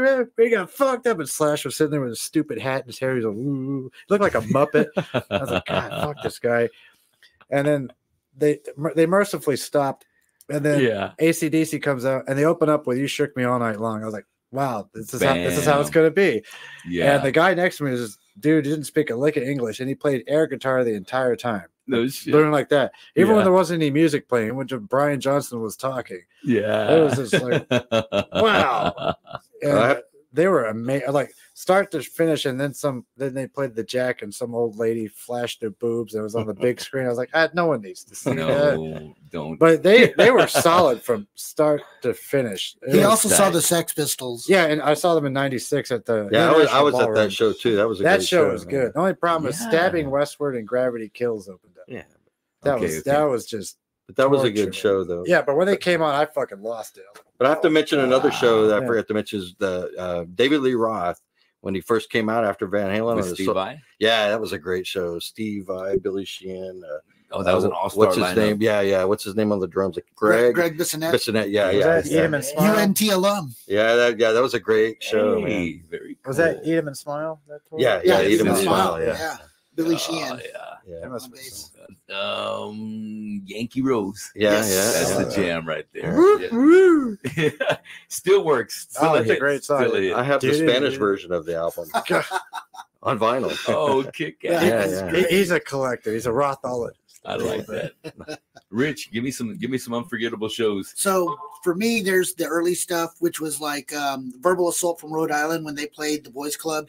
That was just this shit. VA rocks your liver. Fantastic. No, that's Verbal Abuse. Verbal Assault was a straight edge band. That's right. They were formerly straight edge, but they were like allied with the DC scene, so they were kind of doing that thing. And then they slowed down, and they were doing what Rollins' band was doing, like real kind of heavy groove oriented stuff. Like on there was a 12-inch EP that was called On, and they were doing kind of just that slow, like very, very riff oriented, just slow kind of pounding, driving rock. And they came out and they just rocked really hard. And then from there, I would say the two shows that were house shows, they should have been shows at EJ's Pizza. Yeah. But let's see, Jawbreaker played first at my friend's house, and that band went on to like open up for Nirvana. That's right. Yeah. And then Christ on a Crutch played My Bedroom. And this is all in my documentary. Cool. Yeah. I got video of that. Yeah, I've got video of Christ on a Crutch, but not Jawbreaker. But the big one for me, the one where I literally saw, there was only 30 of us in the room, but like the guys who were there, like I could see the wheels turning, and people literally changed overnight. Like the way people talk about the Sex Pistols at the Manchester Free Hall. Yeah, this was happening the night that Neurosis played here for the first time on the Word Is Law tour in 1990. Yeah, this was at the beginning of that summer, and they that little hole in the wall pizza place. Yeah, the pizza place. Holy shit! Like that's right. That's the night that Community Crisis became Festus. Like they were doing like a more like Misfits style of sound. They dropped the name. They practiced for like, I don't know, 5 months, and then they came out as Festus, and like everybody's like, who's that? You know, it's like, because it was the same guys. They just had a whole different attitude. With that, they got that Neurosis show under their belt. They're like, you know what? Yeah, that's when they started doing that song, "Fall of Man." Dun, dun, dun, dun. Yeah. So, and then of course, you know, that's a good one you brought up right there.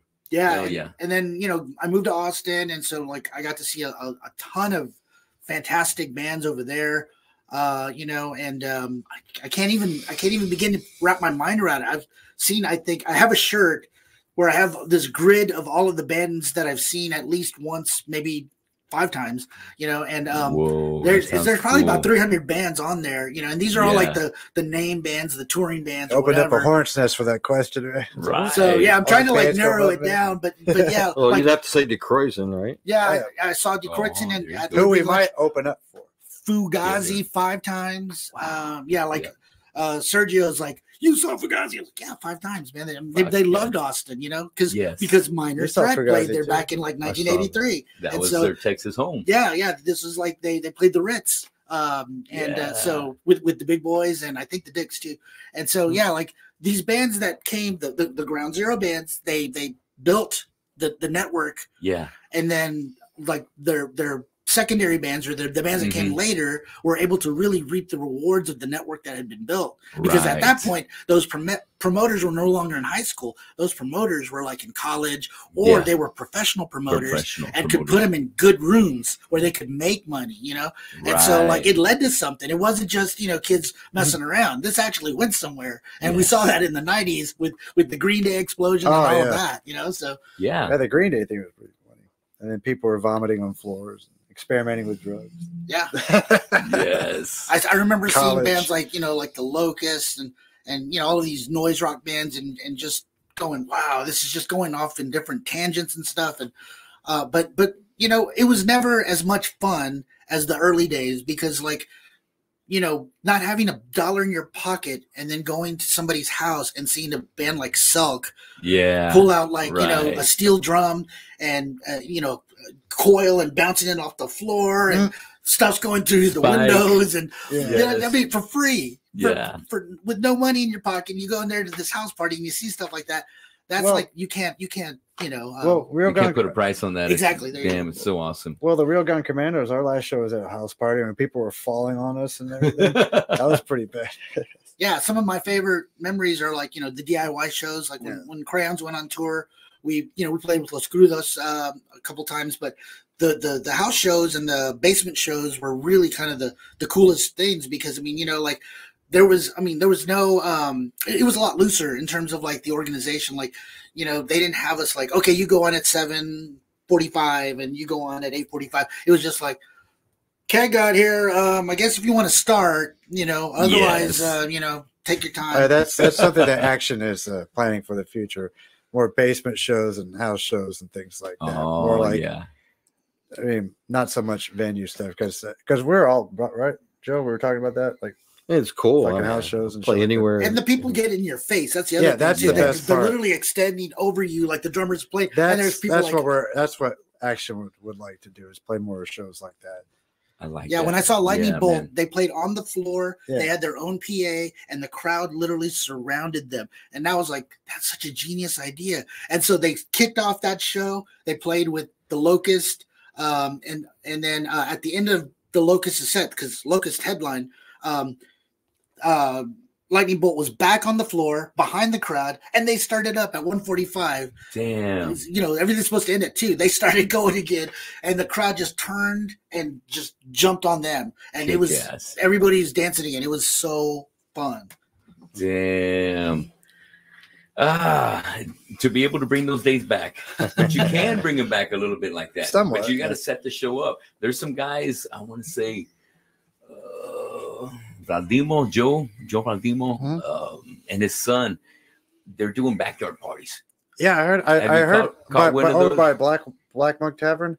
I know that there was a backyard party. Right. Yeah, there was a backyard party there. I remember one night. 5-6 bands. Because we were playing that night, and there was a big commotion going on. I was like, "Oh, there you go." Yeah. So I think, I don't know what you're talking about. I think it's over there, right off of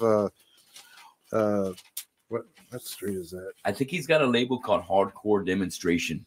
Oh, and they're signing some local bands. Nice. Yeah. So I mean, and shout out to the Slam Master booking and promotion and Beat Down Kill Crew. Yeah, Beat Down. All these guys are doing the stuff that I don't want to do. I'd rather just say, sure, my band will be there. Yeah, well, you got things to put everything together. And you got this show to run. Man. This is a full-time thing. Yes. I kind of got that warm and fuzzy feeling at the Circle Jerk show at Brewster Street because I saw so many old friends and it was. A lot of us are we're kind of getting up there in years and mobility is an issue. Gotta get prostate exams. You can't jump in the pit, but you can sure have a good time watching the younger guys go after it and enjoying the songs and everything.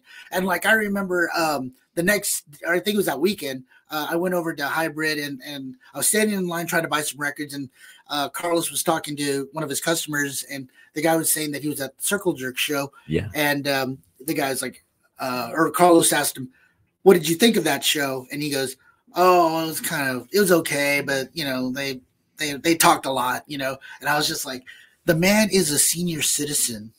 Yeah. I actually stopped. I was like, "Sir, the man is a senior citizen." Yeah. And the fact that he got up there and did 30 songs that are that fast and that intense. Like badass. I only hope that I have that kind of energy at that age. You know what I mean? Right. But he's a pro. He's been doing it this whole time. So, it's like Keith Morris is, he's got one of the best voices for that. He's a legend, just big time, just total energy. Yes. And you're right. He did do a little bit of talking, but at the same time, it's like, hey, that's his style. You got to tell some stories. And I want to hear the stories. Exactly. And speaking of, what about Bad Brains? When we had, let's take it back. We had HR come to the house and he played over at Gators. I would have loved to hear some fucking stories from HR. Yeah. But he was in bad shape, man. It was a ball breaker. It was a ball. It broke my heart. I was at that show. He was just like, the band kicked ass. Yeah. The band kicked ass. I saw Bad Brains at Fun, and HR sat down in the middle of one of the songs. Like he just literally sat on stage. Yeah. And it was so disheartening because the rest of the band was really into it. Mm-hmm. They saw the enormity of the crowd, and they were just visibly bummed because they could not deliver. This was the show that they had been a big comeback. This was like bigger than anything they'd probably done in a long time, right? Didn't they have mental issues or something?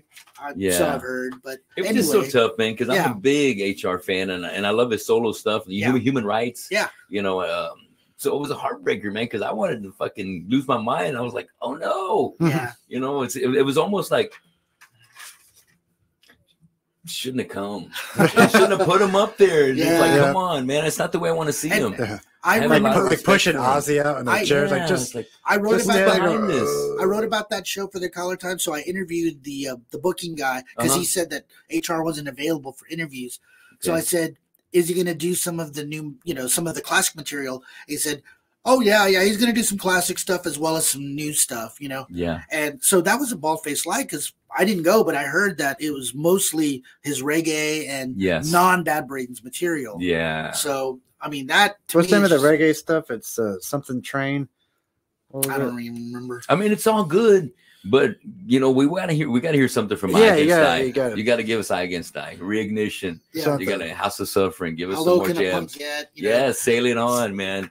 Pay to Come. Yeah, I was about to say that. But that's a kind of a stretch if he's that old. It's like I don't think he can play Pay to Come anymore. But the band did kick Pray to Come, more like it. Yeah, I know, right? Please, God, let me come. Well, I'm glad we brought up all these names because a lot of these names are going to be covered on this last segment before we wrap things up. Mm-hmm. Okay. I like to do a little segment called Draw the Line. So I'm gonna give you guys a couple of bands, and you tell me who you like more out of them. I'm trying to make it a little tricky in regards to them maybe being in the same genre maybe in the same kind of intensity. Maybe there's no math involved. You've promised no math. No math. No math. You got it. So I'm gonna go ahead and get started. And Gerald, I'm gonna get started with you. Tell me who you like between Minor Threat versus DRI. I got to go with with DRI. Yeah. Mainly because we got into them big time back in their early 80s, 84, 85. Yes. And then we saw them in New Orleans like at the same time, and they were cool. They were really cool. And I worked with our college radio station at the time, so we were like a clique, right? That's where the Vomit Spots came out of, right? And so we all went to that DRI show, and we interviewed Kurt, right? Yeah. And stuff. And he was really cool and stuff like that. But I mean, yeah, I like DRI. I have to go with that. Killer. I like it. What do you think, Dan? Minor Threat. Minor Threat. Yeah, DRI there's like I saw him one. I don't know if I ever saw him. I probably did. No, they just didn't really interest me. Minor Threat just got me going, especially their slower stuff. Like not the first set of singles, but the Out of Step. I like that when they supposedly went sounding like U2, where they got rid of their more like U2 social, with their less. When they went to, they stopped using their distortion friendly Marshalls and went to something else, basically what the Edge was using. I like I like the more experimental stuff, because the first stuff it just gets kind of blaring because all the lyrics are just, you feel like you're getting yelled at, like you're the wall that you're being screamed at. It's like you do this, you do this, yeah. But I do like that song Filler. That's a good one. Yeah. So Minor Threat. All right. Where are you coming from, Rich? Well, so it's funny that you should mention those two bands in the same vein, because the Krayons, our first show, we did 7 or 8 covers. We did Corrosion, we also did DRI, and we did Minor Threat. So all of that is very much like, my early your fundamentals vocabulary. Right there. Yeah. But I have to say Minor Threat as well, just because they got out at the point where they saw that the band might go a direction that they weren't going to be proud of. Okay. So they decided, we've done good, let's leave it there. Yeah. And we'll go do other things. Yeah. And DRI, in my opinion, I saw them play the last time. I'll go see them, continually, because they are a great band. But me personally, half the band's new, but me personally, I feel like the music that I respond to for DRI is like the first 3 records, really. That's about it. Really. Yeah, me too. Yeah. But that's where I'm coming from. But the interesting thing, but they're that strong. Yeah. When he's talking about the Minor Threat thing, how the band was falling apart, there was a part where I read where they talked about wanting to build a 2-tier stage, one for Ian so he could be there with the kids, and one for the band higher up, because I think Brian Baker or somebody, they were getting tired of people knocking his guitar out of tune. Like, I can't deal with this anymore. We just stop it. And also they had problems with, because Ian MacKay, they opened up for Public Image Limited, and he was upset about how big the ticket price was. So he voluntarily cut their pay in half just to lower the ticket price by 50 cents. And the other guys in the band were like, why the fuck did you do that? Yeah, there was a real difference of opinion at the end. Yeah, because he was just all, he saw that movie Woodstock way too many times, which he actually admits in some books. Like, I just wish it was more like the 60s. And the other guy's like, I want to do something. And they felt like going on tour with them was like going on tour with your parents, because the other guys in the band were not all straight edge. They were occasional drinkers and stuff like that. But he was just like, you can tell by his lyrics, you. There's like that. So, I just want to add to that point about the band falling apart.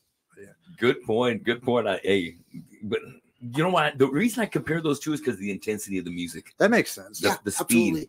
Absolutely. And what's funny about that is DRI sent their first demo to Discord. Yeah. And the story that I've heard, I don't know, this is apocryphal, but the story that I've heard is that Ian said, how many songs are on that demo? And it was like 22. Yeah. And he said, oh, it's got to be garbage. He didn't even listen to it. Like, there's no way anything, with 22 songs is going to sound good. Yeah. So that's the story that I've heard. Whether it's true or not, it's a good story, right? That is a good story. Never let the truth get in the way of a good story. That's right. When legend becomes fact, prick the legend. That's right. Hey, I dig it. Hell yes. All right, second one. Gerald, Descendants versus the Adolescents. Descendants. I never was an Adolescents fan, but Descendants are cool. We played with them. Vomit Spots played with them in New Orleans back in '87, I think. Was it still all? I mean, Descendants, or had they already transitioned? No. It was Descendants. It was right before they transitioned to all. And we saw them. We never played with all, but I saw all several times. Yeah. After they made that transition. That's when I caught them. Was when they made the transition all. Yeah. No, I never got into the Adolescents. So I know what you mean. Yeah. Let me ask you real quick. I'm going to skip you right here real quick. Did you guys open? Yeah. I thought the Krayons opened for All and Chemical People. Yeah, that was a killer show at the warehouse. Yep. That was a fucking killer show. Yeah. Okay, we're going to get back to that. Now, Dan, let's get back to it. What was the question again? Adolescents versus the Descendants. That's kind of tough because lately I would say Descendants, mostly because I'm not too familiar with the Adolescents, but I saw the ads when they played at Zeros back in '99. Yeah. I think that was pretty good. Even my brother liked it. He doesn't like anything. But lately I've been getting tired of the Descendants because it's just so whiny. Like, I'm the one who's been there for you all along. It's like, I get it. That's fine. Just stop. Even I have to say, I changed mine. Adolescents, because I'm going to go look into their catalog because I just can't deal with the Descendants. I can't deal with the Bill Stevenson and his back problems or whatever the hell what's wrong with him. Damn it, his posture right back there playing drums and shit. Just let himself go, man. It's like, damn it. He used to lift weights with Rollins. He used to be in shape, and then he just goes, I'm just going to boom. Oh, damn it. I'm the one. He took that Wiener Schnitzel song to heart. That's what I think what happened. I like food. Food is good. Whatever. Well, give me some, Rich. What do you think out of these two? Absolutely Adolescents. And I'll tell you why. It's just, like Dan says, I think the Descendants are beloved by many, many of our friends and all of that. And that's great. But for me, Word Attack, Kids of the Black Hole, these are some absolutely timeless songs. Yeah, Kids of the Black Hole is good. Yeah. And I got to talk to the singer. I'm drawing a blank on his name. But I interviewed him, like when they played Corpus, they played the House of Rock at least 10 years ago. And he was very, very down to earth. I really enjoyed the interview. Mentioned, I did not know this at the time, but the bass player was in Agent Orange. And so I was just like connecting the dots. I was like, these guys, they've got incredible stories. But definitely, I think they get overlooked a lot, but they are really kind of the architects of that Southern California kind of groove punk sound. Good way of describing it. Man. Those guys really kind of locked into that sound. And I think Bad Religion initially, especially after that second album, I like that one. Took the Into the Unknown. I love that one. It's like the record, according to the Epitaph guy, Greg Gurwitz. Yeah. He said they put out 10,000 records in the record stores and they got 15,000 back. Yeah, well, I like that. I like that. It's actually their most collectible record. But I like the songs on it. Yeah, no, it's really good. I heard it for the first time just the other day because I was like, I gotta hear this thing. It's real dark too. It's the one that sounds nothing like anything else. It's their prog rock record. It's all keyboards. Yeah, but it's not as bad as people make it out to be. No. Because they just want to hear like that 3-chord lockstep crap. Yeah. I was a New America. It's like, reminds me of my ex-wife's friends that worked at the coffee shop. That dumbass dude. He looked like the Michael Stipe worshiping piece of crap. Got it. What was his name? Yeah, his fiance wore purple pants. I was like, that's just a bad decision. I'd agree. Absolutely. Gerald, here we go. Circle Jerks versus Black Flag. I got to go with Black Flag. All right. Okay. I'm getting the vibe here. Exactly. Hell yes. All right. So, Dan, is that going to be a repeat for you? Yeah, Black Flag. Because Circle Jerks, basically, when they got together, they took a lot of Black Flag riffs. And one of the Black Flag songs is like, "You Bet We Got Something Personal Against You." Yeah. That's about them. And also the Circle Jerks just seem kind of like, I don't like Keith Morris's voice. The older I get, the more I can't stand it. He's like, like my parents, when like the kid, and broken body, super bodies. It's like, oh, shut the. And he's got dreadlocks and he's balding. I was like, all right, live in your apartment, sit by the pool. Don't worry, another punk rock documentary is coming right along. You better believe it. Yeah, so Black Flag, 100%. Black Flag. You already knew the answer to that question. I think so. And Rich, is it going to be a 3 in a row? Yeah, 3 absolutely. strikes. Hell yes. They were the one band that was brave enough to do something like I Can See You, which if you've never heard it, is absolutely one of the most disturbing songs. Like just the melodic part, and then it gets really kind of atonal on the guitar, and the lyrics are like a serial killer, just kind of studying his prey. But it's almost like in a pop format too. It's really catchy. Exactly. Yeah. Another one off of In My Head. Yeah. Also, Sinking's a good one too. Sinking's a good one. I love that. I remember like when I was living apart with my ex-wife, I was getting into Black Flag, like the post My War stuff, when I was in this band Loaded, and that song Sinking was on. I was like, oh God. So I put it again, and she walked away, was like, why are you listening to that depressing music? I was like, this makes me want to dance, babe. Take your top off. Let me see what you got. It's a sexy song. Now we're cooking, right? Circle Jerks don't do sexy songs. Oh, I like this next one. Gerald, what do you think between Sex Pistols and The Clash? Sex Pistols, that's easy. Yeah. Okay. Yeah, it just punches you in the face. The Clash, they just kind of dance around, I think, more, you know. All right. Dan, where are you coming from? Sex Pistols. Yeah. Because what did Johnny Rotten just said that Joe Strummer was. What did he say about Joe Strummer? Like they're just Marxists with some sort of. No, there's bad pop music with Marxist letters. Also, I just didn't like that. I just didn't. The Clash didn't do it because I heard Nevermind the Bullocks. I also had something to do with the production of their albums. Because Nevermind the Bullocks, that thing is just. It's a great production. It's a fucking panzer. Yes. And then you hear like London, or you hear like the Clash is like, why? You're right. It's like it's just dumb. It's just. I just don't like Joe Strummer's face. I don't like. I just hate the way. Just the Clash just pissed me off. It's just like there's nothing there, and a lot of people that I think are huge fucking posers in any punk rock thing, they're always big goddamn Clash fans, and have the little Clash with a star on it. I was like, I like the Clash. Like, shut up. I'm with you. Thank you. See, here's the reason why I like Tony. I feel you, man. I feel you. It's like, what? You don't even know one's Clash song anyway. Exactly. You know, and anyway. But the music sucks too. Hey, I prefer, you know where I'd rather go with? Sex Pistols all day. But Rich, what do you think? I'm a Clash guy. It's like you said you play drums. Right? You said you play drums, right? Yes, I do. Yeah, no, I mean, I seriously think that, you know, the record stands for itself. You know, which band sold, you know, I don't know, 100,000 tickets in 10 minutes in New York City? Yeah. Wasn't the Sex Pistols. They didn't even play New York City until 1996. Yeah, because they weren't like they didn't make it. They went to where they weren't wanted. The Clash didn't go down. And that's south. a Malcolm McLaren mind. But those shows are way more legendary. You don't hear about did you see the Clash in New York? It's so violent. No, the Clash at the US Festival. Oh my god. With the Van Halen. Yeah. There you go. Anyway, they're whips. They played Austin and Joe Ely open. They allowed like a Texas, you know, country rock, you know, guitar player to open up for them. They were very experimental. Yeah. They experimented with reggae. With men. Yeah. You know what I mean? It's like they really kind of stretched.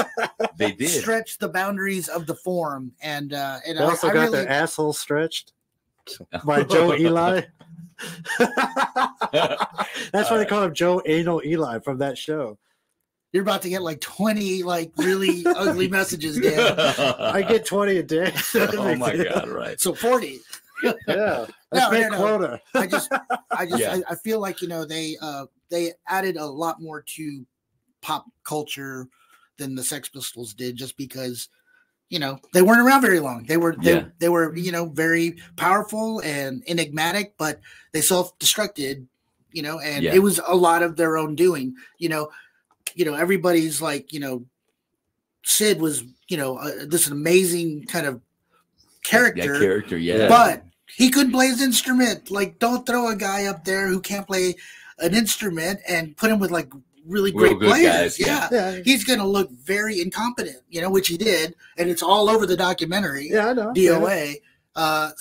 Really depressing documentary, boy. Don't put that on if you want to have a good time. That's right. Like if you're going through some darkness, it's one of my inspirations for my movie. Yeah, I like it. I wanted to have some of the realism of the moment, you know. No, I'm just saying that DOA movie is just really it's rough. It's rough, yeah. But you have to be in a good mood to see it. I mean, you have to be in a where you want to sink to that, because it just ends with Sid nodding out, being interviewed, and Nancy's just going like, Sid, will you please wake up? I think it ends with like, it's like, and he died. Like, like, you know,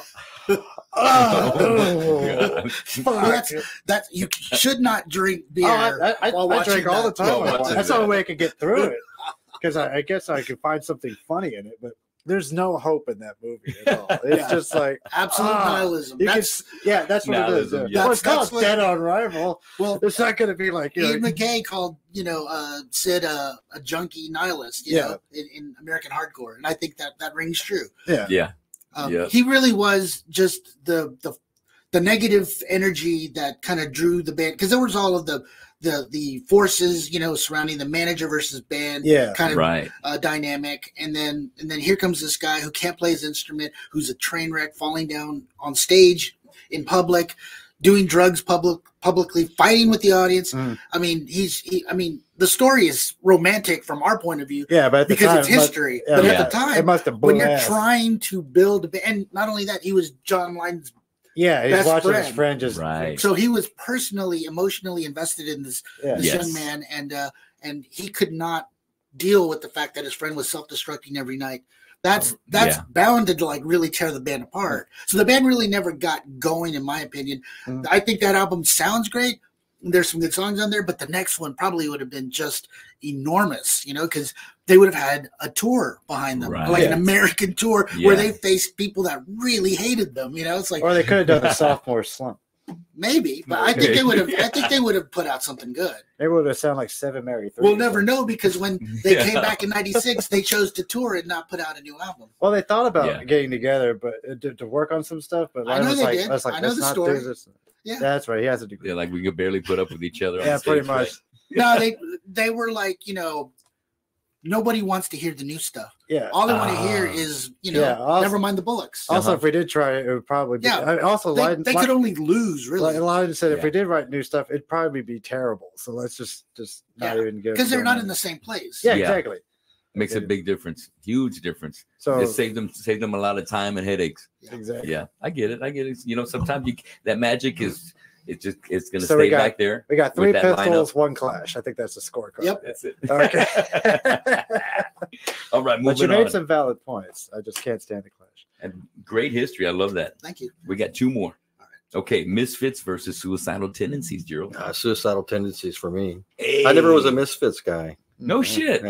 Never appealed to me. Never struck a chord with me. I don't know why. Just didn't. But Suicidal did. The first album for sure. I mean, that's classic. I mean, once they started moving more into the crossover and metal stuff, they lost me there. But I mean, that first album was such a untouchable. Yeah.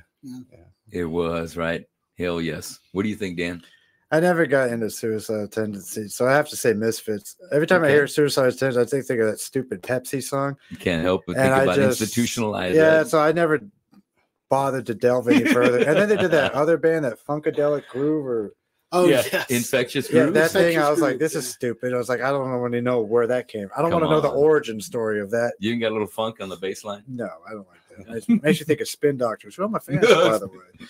But I have to say Misfits. But I prefer, when it comes to the Danzig stuff, I prefer the Sam Hain stuff over the Misfits. But if I have the choice between Misfits and Suicidal Tendencies, I'd say Misfits. Okay.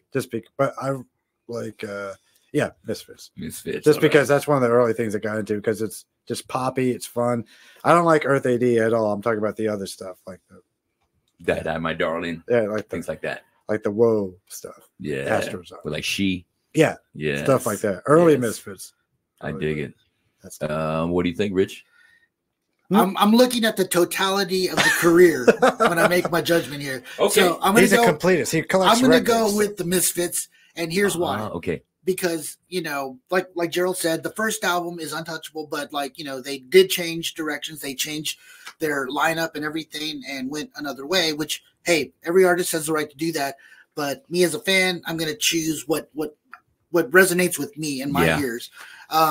Misfits never really went sour, in my opinion. They got harder and faster.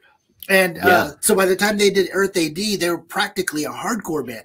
Yeah. Like they went from writing like these really melodic, very, very pretty almost sounding songs to something that was pretty scary, actually. It's like, and from a performer point of view, like you can't do wrong by having a Misfits song in your back pocket when the crowd is not digging what you're doing. And I'll give a short story about that.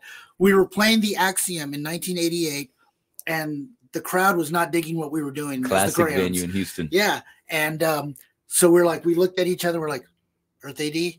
We just started it. And the 5 guys that were out there just lost their minds, and they were in love with us for that one song. Yes. So it's like our Blues Brothers moment. You know what I mean? You got to have one of those Misfits songs in your back pocket, because if they don't like what you're doing, you can always pull that out and at least win them over for 5 minutes. Yeah. That's awesome. That's genius. Good country key. Yes. Good dancing key. Good dancing key. Yeah. Bringing it back for a minute, I got to give a shout out to Sam Hain, because that was some good shit that he was able to create right there. It was definitely dark. Yeah. A whole different sound. Yeah. Even his vocal, he was taken in different places. Well, my favorite Danzig song ever is something that is very limited in terms of release. It's on the soundtrack for the Robert Downey movie, Less Than Zero. He sings a ballad titled Less Than Zero. That's the album soundtrack song. And he plays, I think it's with an orchestra. It's just this amazingly beautiful, like slow song, like the Everly Brothers song that he should have sang at some point in his career. Yeah. Wow. And so he finally got to do it. It sounds fantastic. He's never sung better. And I can't find it on any other proper release. It's only on the album. Yeah, wow. I think the studio that put out the movie owns the rights to that song. Son of a gun. That is my favorite Danzig I gotta hear it, because of course, Inagata Devita comes off on that one. Oh, that's a popular movie back then. Yes, Slayer, right? Slayer did it. Yeah, yeah, that's right. Wow, that's a good one. I gotta search for that one. Yeah. Okay, we got one more to go, guys. Gerald, what do you think between the Dead Kennedys and Bad Brains? I got to go with Bad Brains. Bad Brains. I mean, the Kennedys are okay, but once again, it never really spoke to me a lot. I thought. It just seemed, I don't know. Bad Brains just, I don't know. Dead Kennedys just, I don't know. Just seemed more. Left coast. yeah, definitely had a different vibe to it than was it his voice? Bad Brains. Yeah, I think maybe it is the voice. Jello. But or it's an acquired taste. Was it the politics? Maybe. No, it's not the politics. I don't care about politics. That doesn't bother me. But no, I don't know what it is exactly. I don't know. It seems a little bit more poppy than the Bad Brains stuff, but I don't know. It never resonated with me as much. I like it, but between the two, I have to go with Bad Brains. Bad Brains. What's your favorite Bad Brains album? I got it. Rock for Light for me. Rock for Light. Hey, okay. Yeah. Kick ass. What do you think, Dan?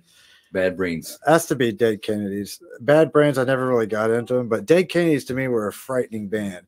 That song Riot gave me I would listen to that. I was like, whoa. And that one song where they talk about there's a Saturday Night Massacre or Thursday That's night. The one with Margaret Thatcher.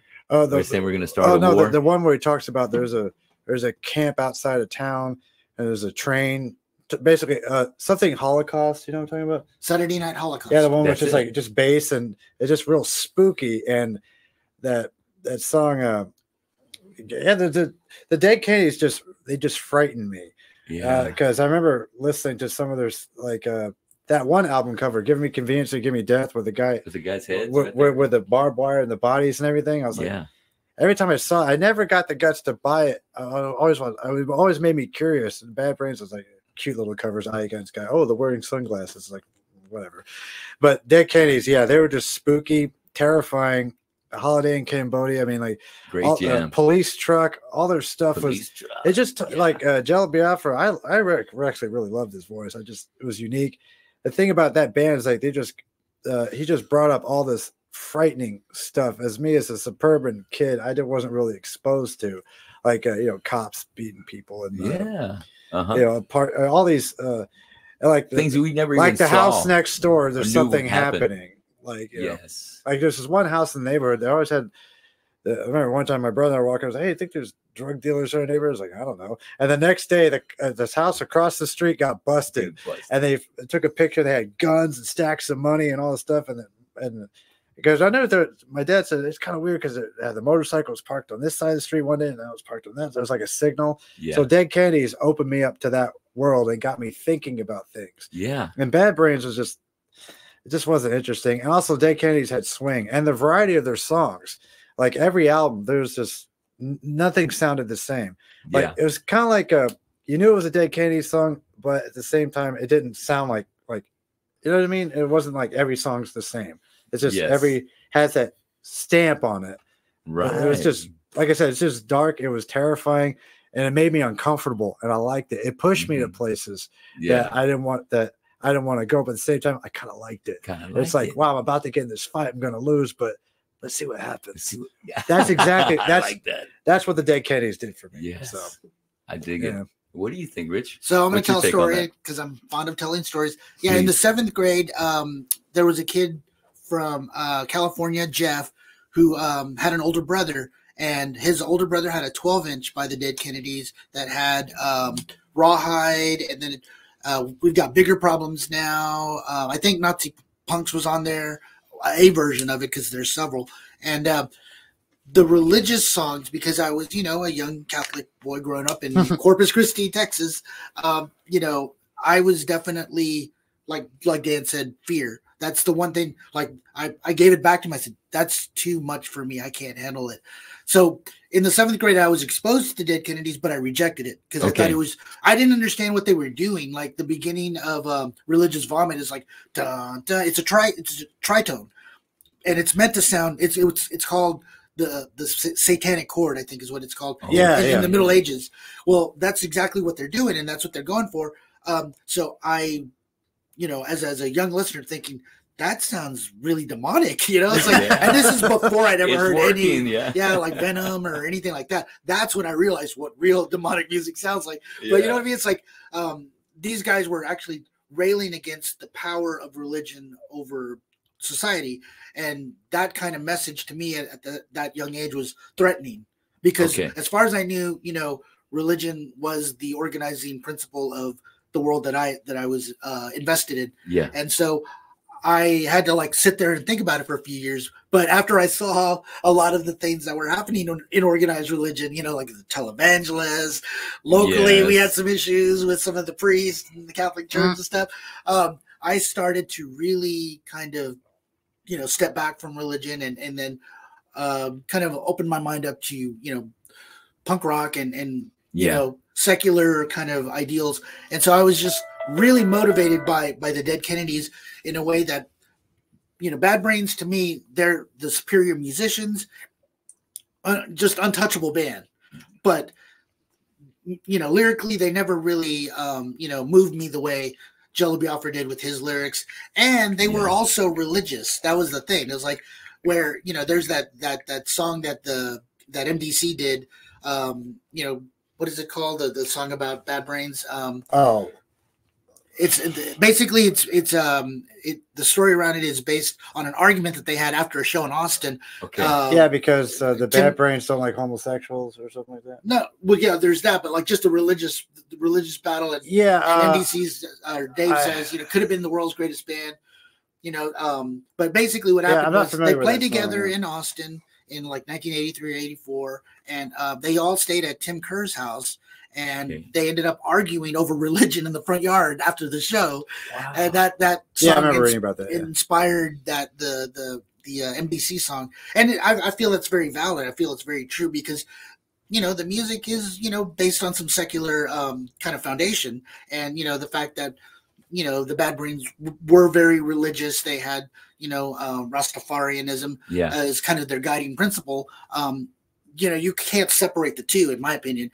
I look at them very distinctly. I look at, the Dead Kennedys as kind of like the, the archetypal American hardcore band, in the sense that, they played faster and more aggressive at a time when it was just starting to really evolve. Of course, you know, Minor Threat, and then, you know, you had all of the East Coast bands made it much faster. But I mean, at the time, you know, 81, 82, you know, you had like DOA and Dead Kennedys on the West Coast kind of moving things along in terms of the tempo. And then the other bands were like, we're going to one up you, man. And all of a sudden the race, you know, to play faster began. Yeah. And so I kind of view that, you know, that frame up right there as it's two different things, because, you know, if you ask me, you know, who's the better musical band, obviously the Bad Brains.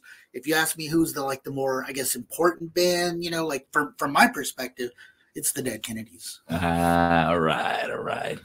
See, I don't listen to the lyrics, so I'm only listening to the music. I don't focus. But the music was frightening to me, too. That's the thing. Like, it was just the whole package was just intense. I think that's the word I'm looking for. I know what you mean, because they did, you know, with him being the owner of the Alternative Tentacles record, you know, gave him full reign on anything they wanted to do on the albums. Exactly.